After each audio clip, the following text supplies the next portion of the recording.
तले रूपकथामाख्यं तथातीश्वपदान्तिहं वन्देऽहं श्रीगुरो श्रीयुतपदकमलं श्रीगुरोन् वैष्णवां च श्रीरूपं जाग्रजातं सहगणरघुनाथान्वितं तं सजीवं साद्वैतं सावधूतं परिजनसहितं कृष्णचैतन्यदेवं श्रीराधा कृष्णपादान् सहगणललिता श्रीविशाखान्वितां च नमो महावदान्याय कृष्णप्रेमप्रदायते कृष्णाय कृष्णचैतन्य नाम्ने गौरद्विषे नमः। नमो ब्रह्मण्यदेवाय गोब्राह्मणहिताय च जगद्हिताय कृष्णाय गोविन्दाय नमो नमः। हे कृष्ण करुणा सिन्धो दीनबन्धो जगत्पते कोपे च गोपिका गान्त राधा गान्त नमोऽस्तु ते तप्त काञ्चन गौराङ्गी राधे वृन्दावनेश्वरी वृषभानुसुते देवी प्रणमामि हरिप्रिये वाञ्छाकल्पतरुभ्यश्च कृपा सिन्धुभ्य एव च पतितानां पावनेभ्यो वैष्णवेभ्यो नमो नमः। नमो ॐ विष्णुपादाय कृष्णप्रेष्ठाय भूतले श्रीमते भक्तिवेदान्त स्वामिनिधि नामिने नमस्ते सरस्वती देवे गौरवाणी प्रचारिणे निर्विशेष शून्यवादी वास्तस्य देशधारिणे जय श्री कृष्ण चैतन्य प्रभु नित्यानंद श्री अद्वैत गदाधर श्रीवासादि गौरभक्त वृंदा हरे कृष्ण कृष्ण कृष्ण हरे हरे हरे राम राम राम हरे हरे। हरे कृष्ण माताजी। हरे कृष्ण माताजी। प्रणाम्स माताजी। பிரணாம்ஸ் மாதாஜி. நம்ம வந்து கீதா ரகசியம் அப்படின்னு நம்ம ஸ்லைடு வந்து பார்த்துட்டு இருக்கோம். என்னென்னதெல்லாம் இம்பார்ட்டன்ட் பாயிண்ட்ஸா கொடுத்துருக்காங்க அந்தந்த சாப்டர்ல அப்படின்னு சொல்லிட்டு நம்ம வந்து அந்த ஸ்லைடை பார்த்து, ஏன்னா அது சீக்கிரம் மனசுக்குள்ள நம்மளுக்கு பதியும். சின்ன சின்ன எக்ஸாம்பிள்ஸ், அப்புறம் பிரபுபாத்தர் வந்து அவங்களோட பொருளுரையில என்ன கொடுத்துருக்காங்க, இந்த மாதிரி நம்ம பார்த்துட்டு இருக்கோம். ஃபர்ஸ்ட் சாப்டருக்கு பார்த்து முடிச்சு செகண்ட் சாப்டருக்கு பார்த்தோம். செகண்ட் சாப்டர்ல வந்து என்ன சொல்றாங்க, அர்ஜுனன் வந்து சரண்டர்டா பகவானோட ஃபர்ஸ்ட் சீடனா வந்து அர்ஜுனா வந்து பகவான் கிட்ட சரண்டர் ஆகுறாங்க. அப்ப பகவான் கேக்குறாங்க, இந்த மாதிரி குழப்பம் இதெல்லாம் உனக்கு எங்க இருந்து வந்தது? ஏன்னா நீ வந்து ரொம்ப பெரிய அறிஞன் மாதிரி பேசுற, தேவையில்லாததுக்கெல்லாம் கவலைப்படுற. ஏன்னா ஒரு அறிஞன் வந்து எதுக்காக கவலைப்பட மாட்டான் அப்படின்னா, அந்த இறந்து போன அந்த உடம்புக்காக கவலைப்பட மாட்டான். எப்படி உனக்கு இந்த மாதிரி களங்கங்கள்லாம் வந்தது? ஏன்னா என்ன சொல்லிட்டாரு அர்ஜுனா, நான் வந்து போரிட மாட்டேன், இந்த போர்னால எந்த ஒரு நன்மையுமே விளைய போறது இல்ல அப்படின்னு சொல்லிட்டார் இல்லையா. அதுக்குதான் சொல்றாரு, ஆத்மாவோட தனித்துவம் என்ன, இந்த இந்த ஆத்மா வந்து இதுக்கு முன்னாடி தோன்றி இருக்கா, இல்ல இப்ப தோன்றி இருக்கா, இல்ல இன்னுமே प्रणाम्स माताजी। माताजी प्रणाम्स माताजी। ஹரே கிருஷ்ண மாதாஜி. பிரணாம்ஸ் மாதாஜி. அப்ப இந்த ஆத்மாவோட தனித்துவம் என்ன, அந்த ஆத்மா வந்து நித்தியமானது, அழிவில்லாதது. இந்த உடம்புக்கு தான் அழிவே ஒழிய ஆத்மாவுக்கு எவ்வித அழிவும் கிடையாது, எந்த வித மாற்றமும் அடையாது. இந்த மேல போத்திருக்கோம் இல்லையா, சட்டை மாதிரி போத்திருக்கோம் இல்லையா, இந்த ஜட உடலுக்கு தான் அழிவே ஒழிய அந்த ஆத்மா என்ன பண்ணும், அந்த ஆத்மா வந்து என்னென்ன மாதிரி ஜட ஆசைகள் எல்லாம் சேர்த்து வச்சிருக்கோ அதுக்கு தகுந்த மாதிரி ஒரு ரூபத்தை போய் அடையணும் இல்லையா. அப்ப அந்த கடைசி நிமிட ஆசைகள், வாழ்க்கையில எதெல்லாம் ரொம்ப ஆசைப்பட்டோமோ அந்த ஆசையெல்லாம் தேக்கி வச்சுட்டு அந்த ஆசைகளுக்கு தகுந்த உடம்புக்கு ஏத்த ஒரு கர்ப்பப்பைய தேடி போகுமா, அதுதான் நெக்ஸ்ட் பர்த் அப்படின்னு சொல்றாங்க. அப்ப இந்த ஆத்மாவோட கடமை என்ன, நம்ம எல்லாம் வந்து நேத்து கூட பார்த்தோம், நாம்லாம் யார் அப்படின்னு கொஸ்டின் கேட்டா, நாம் இந்த உடல், வெறும் கண்ணாடியில பாக்குறது அப்படின்லாம் ஒரு சாதாரணமா இருக்கக்கூடாது. பக்தி யோகம் பயிற்சி பண்றவங்க எப்படி இருக்கணும், நான் இந்த உடல் இல்ல, நான் வந்து ஆத்மா, அந்த ஆத்மா வந்து எவ்வளவு இருக்கும்? பகவானின் நுண்ணிய ரொம்ப ரொம்ப சின்ன பகுதி. அந்த அந்த ஆத்மாவுக்குரிய கடமை வந்து பகவானை அறிவது, பகவானுக்கு தொண்டு செய்வது. அது மட்டும் இல்லாம நம்ம எல்லாம் வந்து அந்த பகவத் தொண்டுகள் பகவானோட அந்த பயிற்சி பாதையில பண்ணி பண்ணி பண்ணி பகவானோட கிருஷ்ண பிரேமியை அடைஞ்சு பகவானோட லோகத்துக்கு போகும்போது மாதாஜி நேத்து சுந்தரி மாதாஜி கூட கேட்டாங்க, அந்த ஆத்மா போய் எப்படி பகவானுக்கு வந்து பணிவிடை செய்ய முடியும் அப்படின்னு சொல்லி கேட்டாங்க. ஏன்னா அந்த ஆத்மாவை வந்து நம்ம வந்து பார்க்க முடியாது. ரொம்ப ரொம்ப ரொம்ப நுண்ணுயிரின்னு சொல்லுவோம்ல அந்த மாதிரி இருக்கும். அப்ப அந்த ஆத்மா வந்து எப்படி இயங்கும் அப்படின்னு கேட்டாங்க. ஆத்மா வந்து தனித்து இயங்காது. அந்த ஆத்மாவுக்கு ஒரு உடல் வேணும். அப்ப நம்ம வந்து பகவானோட லோகத்துக்கு போகும்போது இந்த மாதிரி தெய்வீகமான உடல் கிடைச்சு பகவான் பக்கத்திலேயே உட்கார்ந்து பகவானுக்கு சேவை பண்ணிட்டு இருப்போம். அப்ப அந்த ஆத்மா இயங்கணும்னா என்ன வேணும்? ஒரு உடல் வேணும். ஆனா இந்த பௌதீகத்துல நம்ம எப்படி இருக்கோம்? ஒரு கார் வந்து காமிச்சாங்க இல்லையா? அந்த கார வந்து நம்மளோட உடம்புக்கு ஒப்பிடுறாங்க. அந்த கார் தனியா போகுமான்னா? போகாது. டிரைவர் இல்லாம அந்த கார் அதுவா போகுமா? போகாது. அதே மாரிதான் நம்மளோட இந்த உடம்பு இயங்குறதுக்கு வந்து அந்த ஆத்மா வேணும். அந்த ஆத்மா இருந்தா தான் அந்த உடம்பு இயங்கும். அந்த ஆத்மா வந்து வெளிய போயிருச்சு அப்படின்னா, இந்த உடம்பு என்ன ஆயிருச்சு? மரணம் அடைஞ்சிருச்சு அப்படின்னு அர்த்தம். அப்ப இந்த உடம்புக்கு அழிவு இருக்கு. ஆத்மாவுக்கு அழிவு இல்லாதது. இந்த உடல் வந்து எதால ஆனது? பஞ்சபூதங்களால் ஆனது. அதே இது பகவானோட உடம்பு எப்படி இருக்கும்? பகவானோட உடம்பு சச்சித் ஆனந்த ரூபமா இருக்கும். நம்ம உடம்பு வெறும் இந்த பஞ்சபூதங்களா ஆன உடம்புனால அதுக்கு என்ன ஆகும்? பௌதீகமான மாற்றங்கள் இருக்கும். இந்த மாரிலாம் நம்ம நேத்து ஸ்லைடு வந்து பார்த்தோம். 60 62 ஸ்லைடு வரையிலும் பார்த்திருக்கோம் இல்லையா? ஏன்னா அந்த ஆத்மாவோட தனித்தன்மைகள வந்து நம்ம பார்த்துக்கிட்டு இருக்கோம். அப்புறம் என்ன சொல்றாங்க பகவான் கிருஷ்ணா, நீ வந்து இந்த மாரி இருமைகள்ல வந்து அ இருமைகள தாண்டி வா. இந்த துவந்தங்கள், வெற்றி, தோல்வி அது எல்லாத்தையுமே நீ எப்படி பார்க்கணும்? சரிசமமான நிலைமையில பார்க்கணும். ஒருத்தன் வந்து வெற்றி அடைஞ்சான் அப்படிங்கிறதுக்காக அத வந்து குதூகலமா கொண்டாடியோ, தோல்வி அடையும்போது அதுக்காக வருத்தப்பட்டோ இருக்காத. துவந்தங்கள்ல இருந்து விடுபடணும் அப்படின்னு அர்ஜுனாவுக்கு வந்து பகவான் கிருஷ்ணா வந்து அட்வைஸ் குடுத்துட்டு இருக்காங்க. அப்புறம் என்ன சொன்னாங்க? "நீ வந்து யாரு?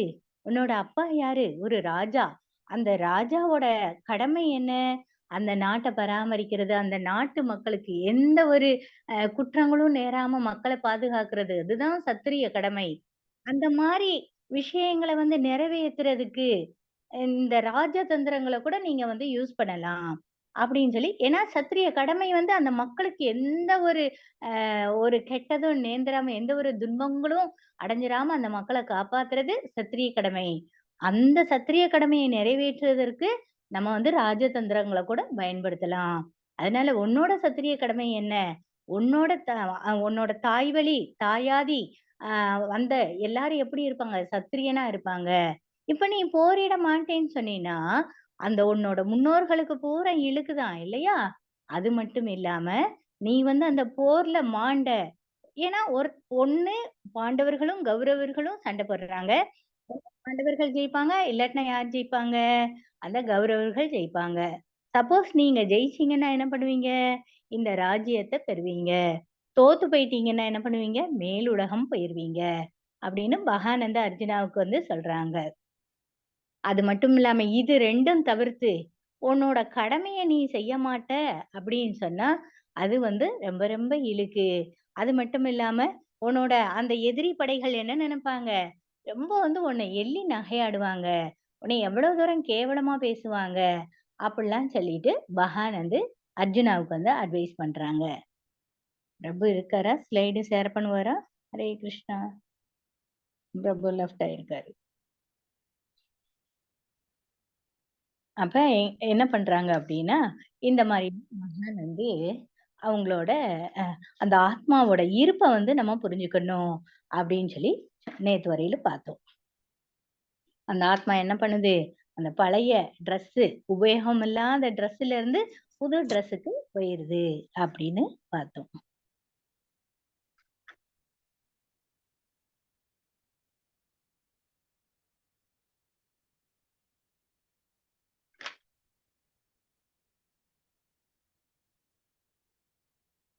அடுத்து என்ன சொல்றாங்க? கர்மவாதம். அப்ப அந்த கர்மவாதம் எப்படின்னா, பிறந்தவன் எல்லாத்துக்குமே மரணம் நிச்சயம். அப்ப என்ன பண்றோம்? பிறந்த உடனேயே பகவான் வந்து நம்ம எல்லாம் எப்படி எப்படின்னா, நம்ம இப்ப சொல்றோம் இல்லையா? மைக்ரோ சிப் அப்படிலாம் சொல்றோம் இல்லையா? அதே மாரியே நம்ம எல்லா கணக்கு வழக்கையும் பகவான் எழுதி, நம்மள கீழ என்ன பண்ணிட்டாங்க? கீழ அனுப்பிட்டாங்க. நம்மளோட விதிகள் ஏற்கனவே தீர்மானிக்கப்பட்டது. இவன் இந்த தேதியில இன்னன்னத அனுபவிக்கணும் அப்படின்னு நம்மளுக்கு பகவான் எழுதிட்டாங்க. அப்ப பிறந்த எல்லாத்துக்குமே மரணம்ங்கிறது நிச்சயம். எந்த ஒரு தவிர்க்கவே முடியாது இல்லையா? அதனால நம்ம வந்து நம்மளுக்கு கொடுக்கப்பட்ட கடமைகள செய்றதுல ஒரு நாளும் அ நம்ம வந்து கவலைப்படவே கூடாது. நம்மளுக்கு குடுக்கப்பட்ட அந்த வர்ணாசிரம தர்மம், அந்த நம்மளோட கடமைகள நிறைவேற்றுறதுல நம்ம வந்து ரொம்ப குறிக்கோளா இருக்கணும். அந்த கடமையே நிறைவேற்றும்போதும் எப்படி இருக்கணும் அப்படின்னா, அந்த கடமையே செய்யணும். அதோட பலன்ல வந்து பற்று வைக்கக்கூடாது. நம்ம கடமைய பண்ணிக்கிட்டே வரணும். அந்த பலனே நம்மளுக்கு வந்து பற்று இல்லாம பகவானுக்கு ஆஃபர் பண்ணிறணும் அந்த பலன. அந்த பலன் மேல பற்று வைக்கக்கூடாது அப்படின்னு சொல்லியிருக்காங்க.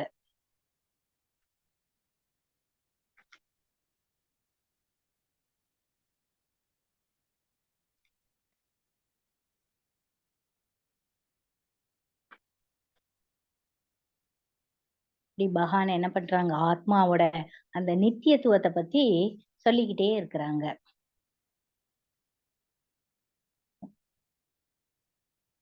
அப்படி வந்து போர் புரியாம போயிட்ட அப்படின்னா, பாவ விளைவுகளை நீ வந்து சந்திப்பாய் அப்படின்னு சொல்றாங்க.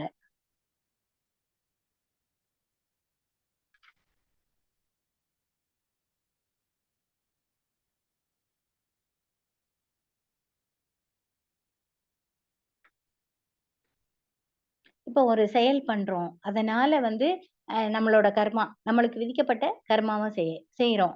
அதுல இருந்து அதோட விளைவுகள் வருது இல்லையா? அந்த விளைவுகள்ல இருந்து எப்படி இருக்கணுமா? நம்ம விலகி இருக்கணுமா? அதத்தான் சொல்றாங்க. ஏன்னா அந்த அந்த பலன்ல வந்து நம்ம பற்று வச்சுட்டோம் அப்படின்னா என்ன ஆகும்? திரும்ப வந்து நம்ம பந்தப்பட்டுருவோம். அதனால அந்த பற்றுதல் வந்து வேண்டாம். அந்த மாரி பற்று வச்சுட்டோம் அப்படின்னா, அது என்ன பண்ணும்? திரும்ப இந்த பயங்கரமான இந்த குழிக்குள்ள வந்து தள்ளிரும். அதனால நீ என்ன பண்ணணும் அப்படின்னு அடுத்து என்ன பண்றாங்க? புத்தி யோகத்த பத்தி சொல்லிக் குடுக்காங்க. முதல்லாம் வந்து அந்த சாங்கிய யோகம், கர்ம யோகத்த பத்தி சொல்லிட்டு, அடுத்து புத்தி யோகத்த பத்தி சொல்றாங்க. இந்த மாரி நீ வந்து பகவானோட ஸ்மரணத்துல இருக்கிறதுனால, உனக்கு வந்து ஏதாவது ஒரு குறைவோ, இல்ல இழப்போ ஏற்படுமா அப்படின்னா, எந்த ஒரு இழப்பும் ஏற்படவே ஏற்படாது. நம்ம கூட படிப்போம் இல்லையா? "ஸ்வல்பமாப்யஸ்ய தர்மஸ்ய" சின்னதா நம்ம பண்ணியிருந்தா கூட, அதோட பலன் நெக்ஸ்ட் பர்த்லயும் பகவான் குடுப்பாங்க இல்லையா? "நேஹோ விக்ரம நாசோஸ்தி பிரத்யவாயோ ந வித்யதே ஸ்வல்பமாப்யஸ்ய தர்மஸ்ய திராயதே மகதோ பயாத்." அப்ப அந்த எந்த ஒரு பலனும் இல்லாம, எதிர்பார்ப்பும் இல்லாம, பகவானுக்காக நம்ம செயல்படும்போது, அந்த செயல்லாம் எப்படி இருக்கும் அப்படின்னா, ரொம்ப உயர்ந்த தெய்வீக குணங்களா இருக்கும். அந்த செயல்ல வந்து ஒரு சின்ன ஆரம்பத்துல கூட வந்து எந்த ஒரு தடையும் வராதாம். அதே மாரிதான். அதுல எந்த ஒரு அத பிராக்டிஸ் பண்ண பண்ண நம்ம ஏதாவது இழந்துருவோமா அப்படின்னு கேட்டா, எந்த ஒரு இழப்பும் கிடையாது. சின்னதா நம்ம ஆ செயல்கள் செஞ்சுட்டு, நம்ம ஒரு பயிற்சி பண்ணிட்டு இருக்கோம். பக்தி பயிற்சி பண்ணிட்டு இருக்கோம். அப்புறம் திடீர்னு வந்து நம்மளுக்கு ஏதோ ஒரு அந்த மரண காலம் நெருங்கிருச்சு. இல்ல அந்த பக்தி பாதையிலேருந்து நம்ம வந்து விலகி போயிட்டோம் அப்படின்னா கூட, நெக்ஸ்ட் பர்த் என்னவா குடுக்குறாங்க? இவன் பக்தி பயிற்சி பண்ணியிருக்கான். இவ்வளவு பண்ணியிருக்கான். அப்ப நெக்ஸ்ட் பர்த்ல அந்த பக்திய வந்து எந்த இடத்துல நம்மளுக்கு குடுக்கணும்னு பகவான் வெயிட் பண்ணிக்கிட்டே இருப்பாங்களாம். அப்ப நம்மளுக்கு எந்த காலத்துல சொன்னா நம்ம புத்திக்கு வந்து எட்டும் அப்படின்னு வெயிட் பண்ணிட்டு இருப்பாங்க. பகவான் எப்படி வெயிட் பண்ணுவாங்க அப்படின்னா, ஆன்மீக குரு மூலமா வெயிட் பண்ணுவாங்க.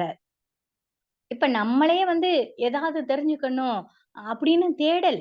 அடுத்த ஜென்மத்துல இப்படி ஒரு கிருஷ்ண பயிற்சிய பண்ணிட்டு பாதியில விட்டுட்டோம் அப்படின்னா கூட, அடுத்து நம்மளோட நெக்ஸ்ட் பர்த்ல வந்து நம்ம என்ன செய்வோம் அப்படின்னா, இந்த மாரி ஆன்மீக தேடல்லயே இருப்போம். அப்ப பகவான் வந்து வெயிட் பண்ணுவாங்க. இவனுக்கு வந்து எப்ப வந்து இந்த அறிவ, இந்த விஞ்ஞானத்த குடுத்தா, அந்த மனச வந்து அவன் வந்து அதுல வந்து நிலை பெறுவான் அப்படின்னு காத்திருந்து, எந்த ரூபத்துல இருப்பாங்க அப்படின்னா, ஆன்மீக குரு ரூபத்துல இருந்து, அந்த பக்திய வந்து நம்மளுக்கு ஞாபகப்படுத்துவாங்க. அப்ப "ஸ்வல்பம் அப்யஸ்ய தர்மஸ்ய திராயத மகதோ பயாத். எந்த ஒரு குறைவோ இழப்போ எதுவுமே கிடையாது இந்த பயிற்சியை வந்து நம்ம செய்யும் போது. அது மட்டும் இல்லாம இந்த பயிற்சி அந்த புத்தி யோகம் பக்தி பாதைக்கு வரும்போது நம்மளோட குறிக்கோள் எப்படி இருக்கணுமா? திடமான உறுதியோட இருக்கணுமா? நம்மளோட லட்சியம் வந்து பகவானை அடையிறதே. பகவானுக்கு வந்து நம்ம வந்து சரண்டோட சோலா பகவானுக்கு சேவை செய்யறது. இது மட்டும்தான்.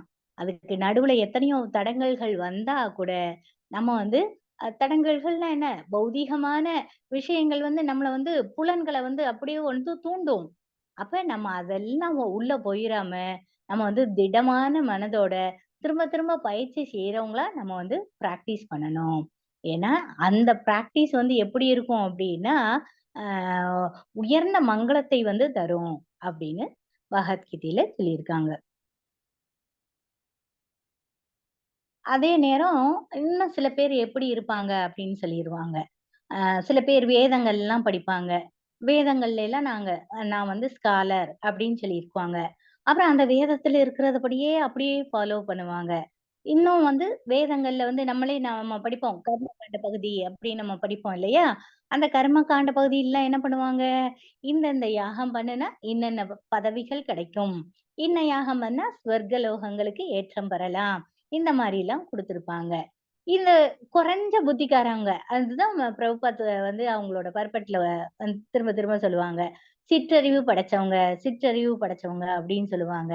அவங்க என்ன பண்ணுவாங்க, இந்த வேதத்துல வர்ற வார்த்தைகள வந்து பெருசா எடுத்துக்குவாங்க. ஓ! இந்த வேதம் பண்ணா நம்ம சொர்க்கலோகங்களுக்கு போகலாம் போல இருக்கு. இந்த வேதங்கள் பண்ணா நம்ம வந்து நற்பிறவி அடையலாம் போல இருக்கு. அப்படின்னு அவங்க என்ன பண்ணுவாங்க, அந்த வார்த்தைகள வந்து முக்கியத்துவம் குடுத்துட்டு, அதுக்கேத்த மாரி அவங்களோட செயல்கள் இருக்கும். அப்ப அவங்க வந்து எத விரும்புறாங்க? இந்த பௌதீக இந்த உலகத்த தான் விரும்புறாங்க இல்லையா? மேல் உலகம் போனாலும் என்ன இருக்குது? மறுபிறவி இருக்குன்னு நம்ம வந்து தெரிஞ்சுக்கிட்டோம், படிக்கிறோம். அதுக்கு வந்து நெறையா நேத்து கூட நம்ம பார்த்தோம். சுக்லாங்கிற பொண்ணு வந்து 6 வயசு தான் அவங்களுக்கு நிரம்பி இருக்கு. அவங்க பிறந்து அந்த 6 வயசு முடிஞ்சோனே அவங்க என்ன சொல்றாங்க? "இது என்னோட இடம் கிடையாது" அப்படின்னு சொல்றாங்க. அவங்களுக்கு அந்த பூர்வ ஜென்ம அந்த ஞாபகங்கள்லாம் வருது இல்லையா? அப்ப அந்த சிற்றறிவு படைச்சு, அந்த வேதத்துல வர்ற கர்மகாண்டா பகுதிய அவங்க வந்து செஞ்சாங்க அப்படின்னாலும், அவங்களுக்கு என்னதான் இருக்குது? அவங்க அந்த புலனுகர்ச்சிய தான் விரும்புறாங்க. இந்த சொஃபஸ்டிகேட்டடான அந்த லைஃப தான் விரும்புறாங்க. அத விட பெருசானது ஒண்ணும் இல்ல அப்படின்னு அவங்க நெனச்சுக்கிறாங்களாம். ஹரே கிருஷ்ணா பிரபு. பிரபு ஸ்லைடு ஷேர் பண்றீங்களா? ஹரே கிருஷ்ணா.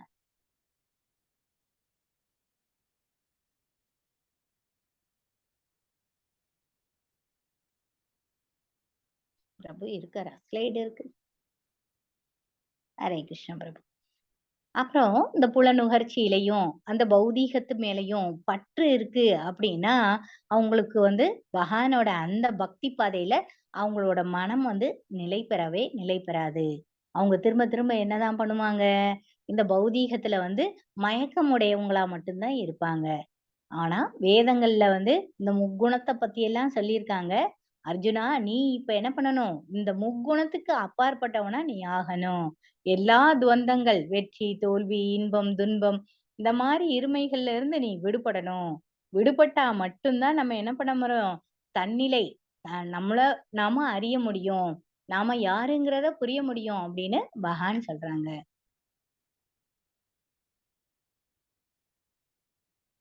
ஹரே கிருஷ்ணா பிரபு. ஹரே கிருஷ்ணா. பலனை எதிர்பாராமல் பற்றின்மையுடன் கடமையை செய்வது. ஸ்லோகா 47 to 49.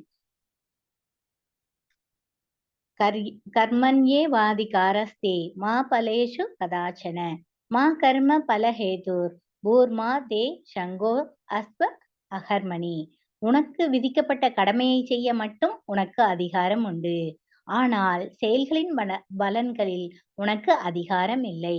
உனது செயல்களின் விளைவுக்கு உன்னையே காரணமாக ஒருபோதும் எண்ணாதே. கடமையை செய்யாமல் இருக்க ஒருபோதும் பற்றுதல் கொள்ளாதே. இங்க என்ன சொல்லியிருக்காங்க? உனக்கு என்ன கடமை வந்து விதிக்கப்பட்டிருக்கோ அத வந்து நீ பண்ணணும். ஆனா அதோட பலன்ல பற்று வைக்கிறது உனக்கு அதிகாரமே கிடையாது. அந்த விளைவு நான் ஒரு செயல் செஞ்சுட்டேன். அதனாலதான் எனக்கு இவ்வளவு ஒரு சக்சஸ் கிடைச்சிருக்கு அப்படின்னா, அந்த சக்சஸ் வந்து நான் தான் பண்ணேன்னு அந்த சக்சஸுக்கு நீ தான் காரணம்னு நீ நினைச்சுக்காத அப்படின்னு சொல்றாங்க. அதே நேரம் கடமையை செய்யாமல் இருந்தாலும், அதுலயும் சில பேர் என்ன பண்ணுவாங்க, இந்த கடமையே செய்யக்கூடாதுன்னு இருக்காரு. கடமையில வந்து பற்று பற்று இல்லாம இருக்கணும்னு சொல்றாரு அப்படின்னு சொல்லிட்டு என்ன பண்ணுவாங்க, விதிக்கப்பட்ட கடமையை கூட செய்யாம இருப்பாங்க. அப்படியும் இருக்கக்கூடாது அப்படின்னு மகான் வந்து சொல்றாங்க. கர்மணி ஏவாதிகாரஸ்தே, வேலை செய்ய நம்மளுக்கு உரிமை இருக்கிறது. அது எதை குறிக்கிறது? ஆன்மீக அறிவை பெறுவதற்கான பயிற்சி. ஆன்மீக அறிவை பெறுவதற்கான பயிற்சி. தன்னை தூய்மைப்படுத்த, ஆத்ம நிலைக்கு உயர்த்த. செயலின் நோக்கம் ஞானத்தை வளர்ப்பதே தவிர வெறும் பலனை பெறுவது அல்ல. மா பலேசு கதாச்சன. நமது கர்ம பலன்களில் நமக்கு உரிமை இல்லை. முடிவை பற்றி ஒருவர் கவலைப்படவில்லை என்று அர்த்தம் அல்ல. இது நம்மை ஊக்குவிக்கும் முடிவு மற்றும் நாம் ஒரு குறிப்பிட்ட முடிவை நாடினால் அது தவறில்லை. நாம் நமது கடமையை முடிவுக்காக மட்டும் செய்யாமல் நமது கடமையை செய்கின்றோம். ஏனெனில் அதன் மூலம் தூய்மையும் ஒளியும் கிடைக்கும் என்பதை நாம் அறிவோம். கிருஷ்ணரை பிரியப்படுத்துவதே எங்களது முதன்மையான நோக்கமாகும். பலன் வரவில்லை என்றாலும் கிருஷ்ணர் நமது எண்ணத்தை பார்த்து மகிழ்ச்சி அடைவார். அப்ப நம்ம செயல் செய்யணும். நம்மளுக்கு விதிக்கப்பட்ட கடமைகளை நம்ம செஞ்சுக்கிட்டே இருக்கணும். அந்த கடமைய செய்யறதுனால கிடைக்கிற ஒரு பலன் இருக்கு இல்லையா? அந்த பலன் மேல நம்ம வந்து என்ன வைக்கக்கூடாது? பற்று வைக்கக்கூடாது. அப்படி பற்று வந்து அந்த பற்றை என்ன நம்ம துறந்தரணும் அப்படின்னு சொல்றாங்க. அதே நேரம் நம்மளோட அந்த விதிக்கப்பட்ட கடமைகள்ல முக்கியமான தலையாய கடமை என்னது? பகவான வந்து திருப்திப்படுத்துறது. அந்த பகவான திருப்திப்படுத்தும்போது பகவான் வந்து ரொம்ப சந்தோஷம் அடையறாங்க அப்படின்னு இந்த ஸ்லைட்ல சொல்லியிருக்காங்க. ஹரே கிருஷ்ணா. பலனிலிருந்து விலகி இருங்கள், இலக்குகளில் இருந்து அல்ல. 1வது நிலை பற்றின்மை. முடிவுடன் நான் இணைக்கப்படவில்லை. 2வது நிலை பற்றின்மை. பாயிண்ட்ஸ் போல. நீங்கள் உற்பத்தி செய்கிறீர்கள் அல்லது விளைவுக்கு காரணம் என்று நினைக்கிறீர்கள். கர்ம பலே ஹேதுர்புர். ஒருவன் தன்னையே பலன்களை உற்பத்தி செய்பவன் என்று நினைக்க கூடாது. அதாவது விளைவுக்கு நீங்கள் மட்டுமே காரணம் என்று நினைக்காதீர்கள். இந்த வழியில் ஒருவர் பற்றின்றி இருக்க முடியும். மாதே சங்கோ அஸ்பி அகர்மணி. வேலை செய்யாமல் இருக்க வேண்டாம். செயலற்ற தன்மையுடன் நாம் இணைக்கப்படக்கூடாது. ஏனென்றால் செயல் மட்டுமே நம்மை தூய்மைப்படுத்துகிறது. கிருஷ்ணருடன் இணைவதே மிக உயர்ந்த குறிக்கோள். எங்கள் முயற்சி கிருஷ்ணரை திருப்திப்படுத்துவதே. சேவை நம்மை தூய்மைப்படுத்தி விடுவிக்கிறது. அப்ப நம்மளுக்கு வந்து இன்னும் சில பேர் எப்படி இருப்பாங்க அப்படின்னா, ஃபர்ஸ்ட் கேட்டகரி விதிக்கப்பட்ட கடமைகளை செய்யறது. இன்னொரு இது வந்து அப்படின்னா செயலற்ற தன்மை. அப்ப செயலற்ற தன்மை, விதிக்கப்பட்ட கடமையை செய்யறோம். அதோட பலன்ல வந்து பற்று வைக்கக்கூடாதுன்னு படிச்சிட்டோம். அடுத்து என்ன படிக்கிறோம்? செயலற்ற தன்மை. அது வந்து கரெக்ட்டா அப்படின்னா, அந்த செயலற்ற தன்மை எப்படி இருக்கும் அப்படின்னா, அதுலயும் வந்து நம்ம வந்து பற்றுதல் வந்து ஏற்படும். அது மட்டும் இல்லாம அந்த செயலற்ற தன்மையில வந்து பாவம் மிகுந்து இருக்கும். அதனால அர்ஜுனா, நீ என்ன பண்ணணும்? கடமைக்காக போரிடு. அது வந்து உனக்கு வந்து விடுதலை தரக்கூடிய மங்களமான பாதை அப்படின்னு பகவான் சொல்றாங்களாம். ஹரே கிருஷ்ணா.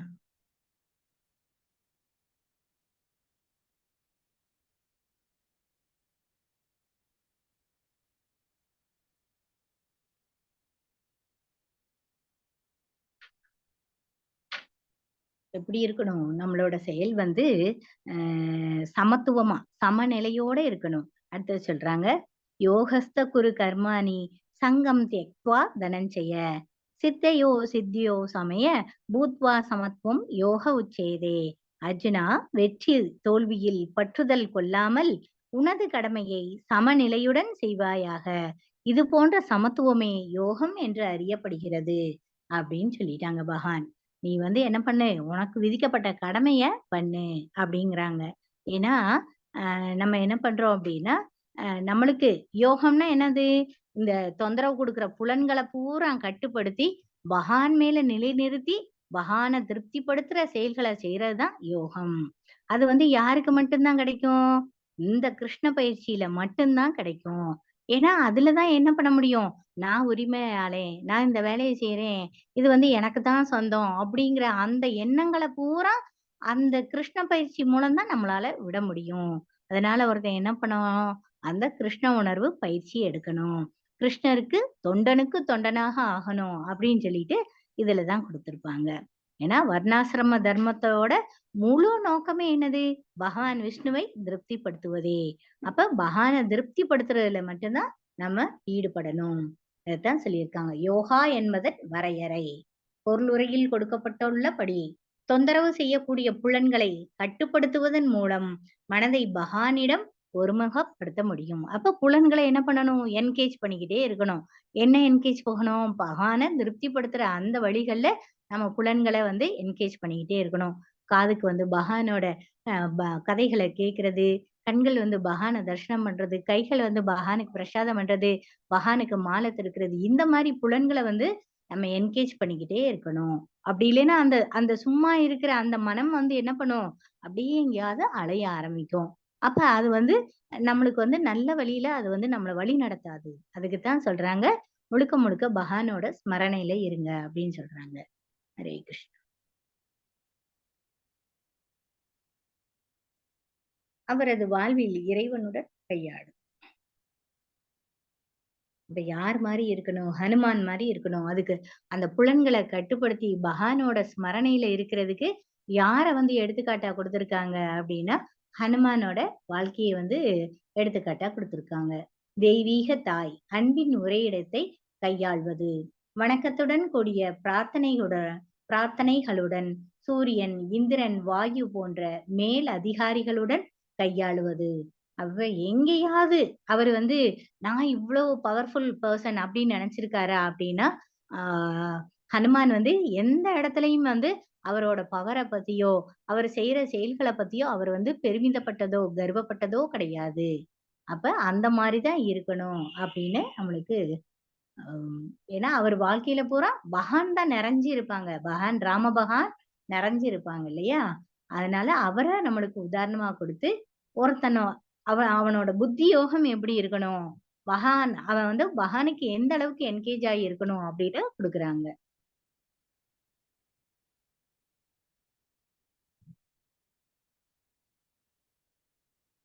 ஜாம்பவான் போன்ற பெரியோர்களை கையாள்வது, குழு தலைவர் அங்கதனை கையாள்வது, ஸ்வயம் பிரபா மற்றும் மைனாக பர்வதம் போன்ற நட்பான புதிய நபர்களையும் ஆறுதல் வழங்குபவர்களையும் கையாளுவது. அப்ப யார எப்படி பண்ணணும்? அவரு கூடவே இருக்க அவரோட குழு தலைவர் அங்கதனாகட்டும், அப்புறம் ஜாம்பவான், அப்புறம் அந்த மைனாக பர்வதத்தை அவர் வணங்கி அதுகிட்ட பெர்மிஷன் கேட்டு போறது, இந்த மாதிரி நிறைய நம்மளுக்கு அந்த ஆஞ்சநேயரோட பாஸ்ட் டைம் தெரியும். அப்ப எந்த அளவுக்கு அவர் பழகுறாரு, இந்த மாதிரிதான் இருக்கணும். அந்த ஆறுதல் வழங்குறவங்க அவங்களை எல்லாம் எப்படி கையாளணும் அப்படிங்கிறது நம்ம ஹனுமானோட வாழ்க்கையில இருந்து நம்ம கத்துக்கணும் அப்படின்னு சொல்றாங்க.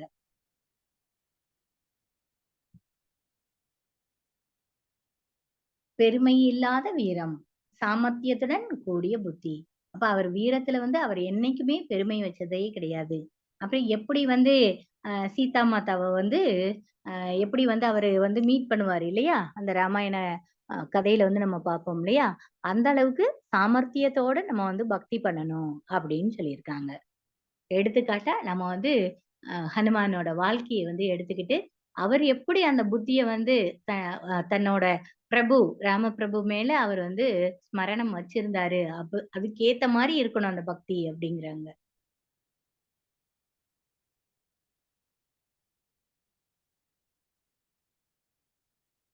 மனச்சோர்வு, கோபம் போன்ற மனிதனின் அனர்த்தங்களை கையாள்வது, ஆபத்தான எதிர்பாராத சூழ்நிலைகளை கையாள்வது, இறைவனின் பணிக்கு எதிரிகளை கையாளுவது.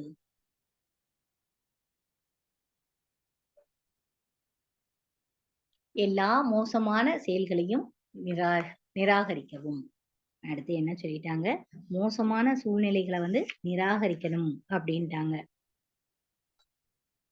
ஸ்லோகா நம்பர் 49. தூரேன ஹயவரம் கர்ம புத்தி யோகா தனஞ்சயா புத்தௌ சரணம் அன்விச்ச கிருபனா பலஹேத்தவக அப்படின்னு சொல்லியிருக்காங்க. இந்த மோசமான செயல்களை பூரா எப்படி நம்ம புறந்தள்ள முடியும் அப்படின்னா பக்தி தொண்டோட உதவியினால மட்டும்தான் இந்த மாதிரி மோசமான விஷயங்களை தூரமா தூக்கி போட முடியும். அதனால என்ன சொல்றாங்க, அர்ஜுனா நீ சரணட, உன்னோட செயல்களின் பலனை அனுபவிக்க விரும்பணும் அப்படின்னு நினைச்சா அவங்க எப்படி இருப்பாங்க, அவங்க கிருபனா. கிருபனான்னா என்னது, அந்த கர்மிகள் சொல்லுவோம் இல்லையா? அப்ப அவங்களோட அந்த பலனை, செய்த செயலோட பலனை அனுபவிக்க விரும்புவவங்க எப்படி இருப்பாங்க, கஞ்சன் கர்மிகளா இருப்பாங்க. அதனால நீ என்ன பண்ணு, உன்னோட இந்த பக்தி தொண்டோட உதவியினால இந்த மாதிரி விஷயங்களை எல்லாம் தூரமாக வைத்து விட்டு சரணடை அப்படின்னு பகவான் சொல்றாங்க.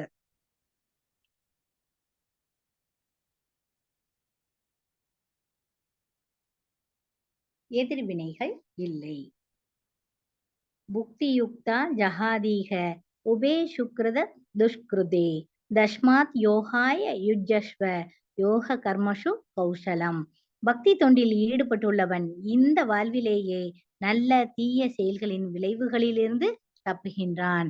எனவே எல்லா செயல்களிலும் சிறந்ததான யோகத்திற்காக பாடுபடுவையாக.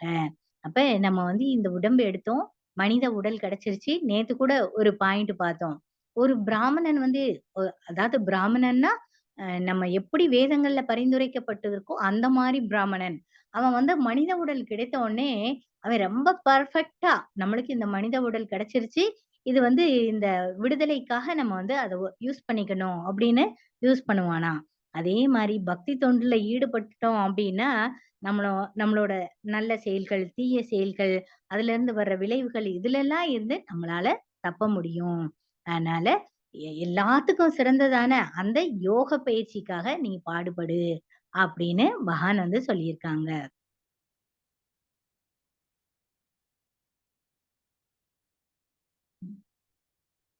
ஹரே கிருஷ்ணா. ஆத்மாராம ஸ்திதா பிரக்ஞா தன்னை உணர்ந்தவர். ஸ்திதா பிரக்ஞான தன்னை உணர்வர். ஆத்மாராமம் சமாதியில் நிலையான அச்சல புத்திசாலித்தனத்தை பற்றி கேள்விப்பட்ட அர்ஜுனன் இப்போது கிருஷ்ணரிடம் அத்தகைய யோகியின் குணாதிசயங்களை பற்றி கேட்கிறார். அவர் ஸ்திதா பிரக்யா நிலையான புத்திசாலித்தனம் கொண்டவர் என்றும் அழைக்கப்படுகிறார். அப்ப இந்த மாதிரி நான் இருமையில இருந்து விடுபடணும்னு சொல்றீங்க, நான் கர்ம வினை ஆற்றணும், ஆனா அதோட பலன்ல பற்று வைக்க கூடாதுங்கிறீங்க. அப்ப நான் எப்படி இருக்கணும், ஒரு யோகி எப்படி இருப்பாங்க, நான் என்ன எப்படி வச்சுக்கணும், நிலையான புத்திசாலித்தனம். ஏன்னா ஒருத்தன் பக்தி பாதையில பண்ணுனா மட்டும்தான் இந்த மாதிரியான கீழ்நிலை செயல்கள்ல இருந்து விடுபட முடியும்னு சொல்லிட்டீங்க. அப்ப நான் இப்போ எப்படி இருக்கணும், இந்த துவந்தங்கள்ல இருந்து எப்படி விடுபடணும், சிதா பிரக்ஞா அப்படின்னு சொல்றாங்க இல்லையா, அவங்க எப்படி இருப்பாங்க, நிலையான மனசு உடையவங்களா இருப்பாங்க. அப்ப நான் எப்படி இருக்கணும்னு அர்ஜுனா கிருஷ்ணா கிட்ட கேக்குறாங்க. ஹரே கிருஷ்ணா. விடுதலை பெற்ற ஆத்மாவின் குணங்கள். ஜீவன் முக்தா அர்ஜுனனின் ஸ்தித பிரக்ஞா பற்றிய கேள்விகள். அவரது பொதுவான அறிகுறிகள் என்ன?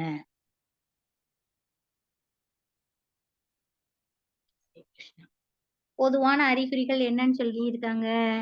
2.55ல அந்த கொஸ்டினுக்குரிய ஆன்சரை கொடுத்துட்டாங்க. பகானு உவாச்ச பிரஜஹாதி யதா காமான் சர்வான் பார்த்த மனோகதான் ஆத்மன்யே வாத்மான துஷ்டக ஸ்தித பிரஜ்ஞஸ்ததோ உச்யதே.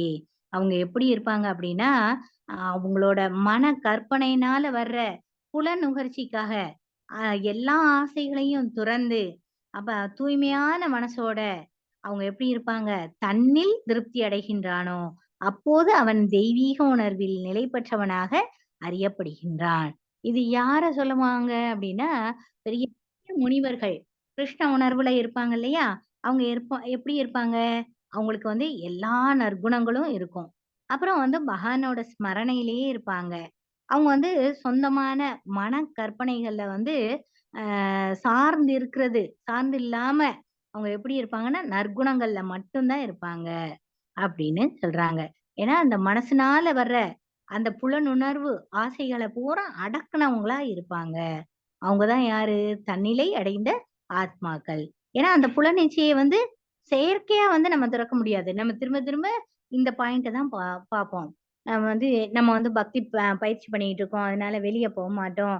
நான் இது சாப்பிட மாட்டேன், அது சாப்பிட மாட்டேன், அது செய்ய மாட்டேன், இத செய்ய மாட்டேன் அப்படின்னு செயற்கையா வந்து திறக்க முடியாது. எல்லாமே செய்வோம். எல்லாமே நம்ம வந்து பிரசாதம் எடுப்போம். அவருக்கு ஆஃபர் பண்ணிட்டு எடுப்போம். கோயிலுக்கு போவோம். ஆனா, அந்த கோயில்ல போய் பகவானுக்கு சேவை செய்வோம். இப்படி வந்து அந்த எந்த விஷயங்களையும் தொறக்காம, நம்ம செய்ற எல்லா வேலைகளையும் பகவானோட கனெக்ட் பண்றது. இது வந்து எப்படி இருக்கும் அப்படின்னா, ரொம்ப பெரிய எஃபோர்ட் எல்லாம் போடாம, அந்த புலன்கள வந்து ஈஸியா வந்து பகவானோட அந்த பயிற்சியில வந்து என்கேஜ் பண்ற மாரி இருக்கும். ஏன்னா, அப்பதான் நம்மளுக்கு என்ன நம்ம உணர முடியும் அப்படின்னா, நானும் வந்து பகவானோட நித்திய தொண்டன் அப்படிங்கிறத வந்து நம்மளுக்கு திரும்ப திரும்ப நம்மளுக்கு அந்த ஞாபகம் வரும்.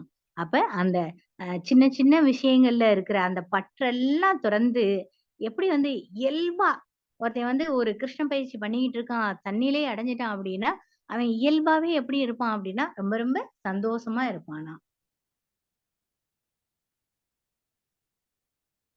அடுத்து என்ன கேள்வி கேட்டிருக்காங்க? கேள்வி 2. கிம் பிரபோஷத அவர் எப்படி பேசுகிறார்? பாராட்டு அல்லது பழி, பாசம் அல்லது வெறுப்பை பெறும்போது, அவர் வெளிப்புறமாகவோ அல்லது உள்ளாகவோ என்ன சொல்கிறார்? அப்ப அவங்க எப்படி இருக்கிறாங்க அப்படிங்கிறதுக்கு என்ன சொல்லிட்டாங்க? அவங்க வந்து இந்த மூவகை துன்பத்தால பாதிக்கப்பட மாட்டாங்க. அப்புறம் வந்து இன்பத்துல சந்தோஷம்.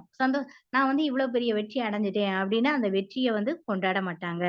அப்புறம் பயம், கோபம் இந்த மாரி விஷயங்கள்லலாம் இருந்து விடுபட்டு எப்படி இருப்பாங்க? நிலைத்த மனமுடைய முனிவனா இருப்பாங்க. அவங்க வந்து இந்த சந்தோஷத்த கூட நான் அனுபவிக்கிறதுக்கு தகுதி இல்லாதவன். இந்த சந்தோஷத்த வந்து பகவானுக்கு ஆஃபர் பண்ணிர்றேன் அப்படின்னு சொல்லிட்டு, அந்த சந்தோஷத்துல கூட அவங்க வந்து பகவானத்தான் பிராக்டிஸ் பண்ணிட்டு இருப்பாங்க. அந்த சந்தோஷத்த பகவான் கிட்ட குடுத்துருவாங்க.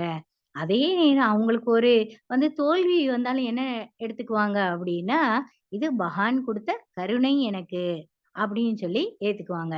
அப்போ வந்து எந்த நிலையிலயும் அவங்க மனம் வந்து பாதிக்கப்படாம இருக்கு இல்லையா? அதான் சொல்லுவாங்க. ஸ்தித தீர்முனி அப்படின்னு சொல்லுவாங்க. ஸ்தித தீர்முனி. அந்த 2ண்ட் லைன்ல வருது பார்த்தீங்களா? "வீதராக பயக்ரோதோ ஸ்தித தீர்முனி உச்சியதே" அப்படின்னா, இந்த மாரி தன்னிலை உணர்ந்த ஆத்மாக்கள், மனம் நிலை பெற்ற நிலைத்த மனமுடைய முனிவர்கள். அவங்களோட குணங்கள் வந்து இப்படிதான் இருக்கும் அப்படின்னு சொல்லியிருக்காங்க. அடுத்து 3 கொஸ்டின் வந்து ஏன்னா அந்த நிலைத்த நான் எப்படி இருக்கணும்னு கேட்கிறாரு அர்ஜுனா. அதுக்காக இந்த மாரி ஆன்சர்லாம் பகவான் குடுக்குறாங்க. கிமோசிதக அவர் எப்படி அமர்வார்? புலன் பொருட்களில் இருந்து தனது புலன்களை எப்படி கட்டுப்படுத்துகிறார்? அப்ப என்ன மாரி அவரு அவரு வந்து அவர கண்ட்ரோல் பண்ணிக்கணும் அப்டின்னா, எப்படி வந்து ஆம வந்து தன்னோட கூட்டுக்குள்ள வந்து அதோட புலன்கள வந்து இழுத்துக்கிடும் இல்லையா? எந்த நேரத்திலயும் அது வந்து அதோட அந்த குறிப்பிட்ட தேவைக்காக மட்டும் தான் அது வந்து அதோட இத வந்து வெளியில விடும். அப்புறம் தன்ன எதிரிகள் வந்து அட்டாக் பண்றாங்கன்னா, டக்குனு அதோட ஓட்டுக்குள்ள புலன்கள பூரா இழுத்துக்கிடும்.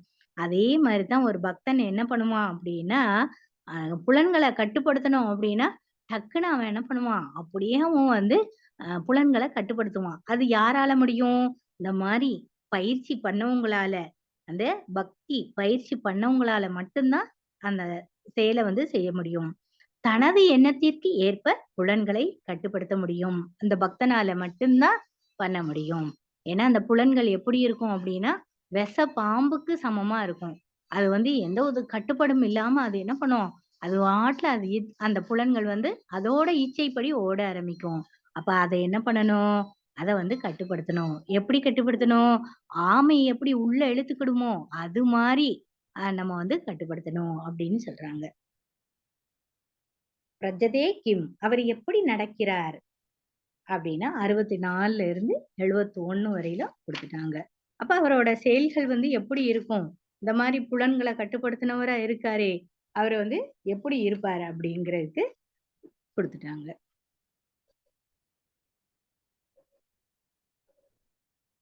எவ்விதமான விருப்பு வெறுப்புகளிலிருந்து விடுபட்டு, விடுதலைக்கான விதிகளால் புலன்களை கட்டுப்படுத்துவதன் கடவுளின் முழு கருணையை அடைய முடியும்.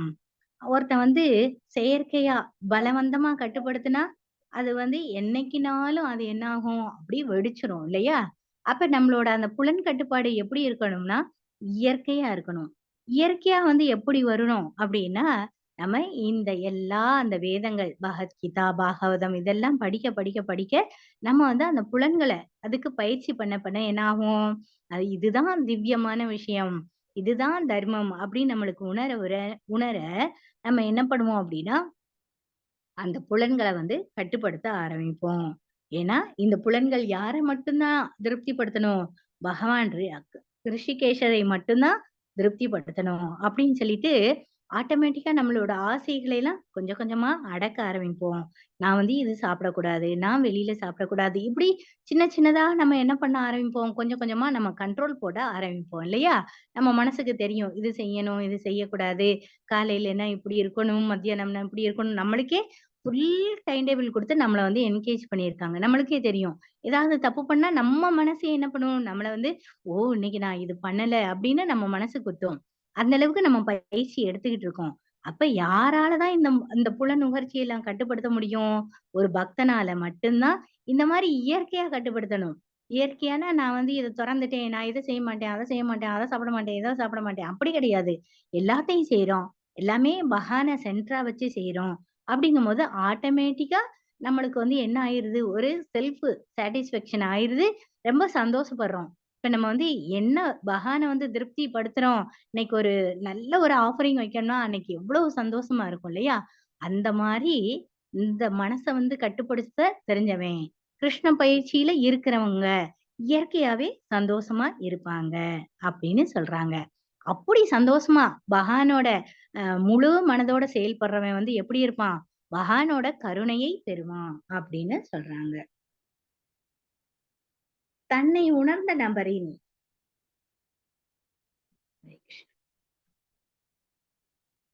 தன்னை உணர்ந்த நபரின் பொதுவான அறிகுறிகள். அவர் மனக்குழப்பத்தால் பிறந்த புலன் திருப்திக்கான அனைத்து பொருள் ஆசைகளையும் விட்டுவிடுகிறார். இவ்வாறு மனத்தால் தூய்மையான ஒருவர் தன்னில் மட்டுமே திருப்தி அடைகிறார். நம்மளுக்கே தெரியும். பௌதீகமா சின்ன சின்ன விஷயங்கள் ஒரு மனசு பக்குவப்பட்டுருச்சு அப்படின்னா, நம்மளுக்கு ஒரு வைர கல்லாகட்டும் சரி, ஒரு சாதா கல்லாகட்டும், அந்த வைரக்கல்ல பார்க்கும்போது கூட அது சாதா கல்லா தான் தெரியும்.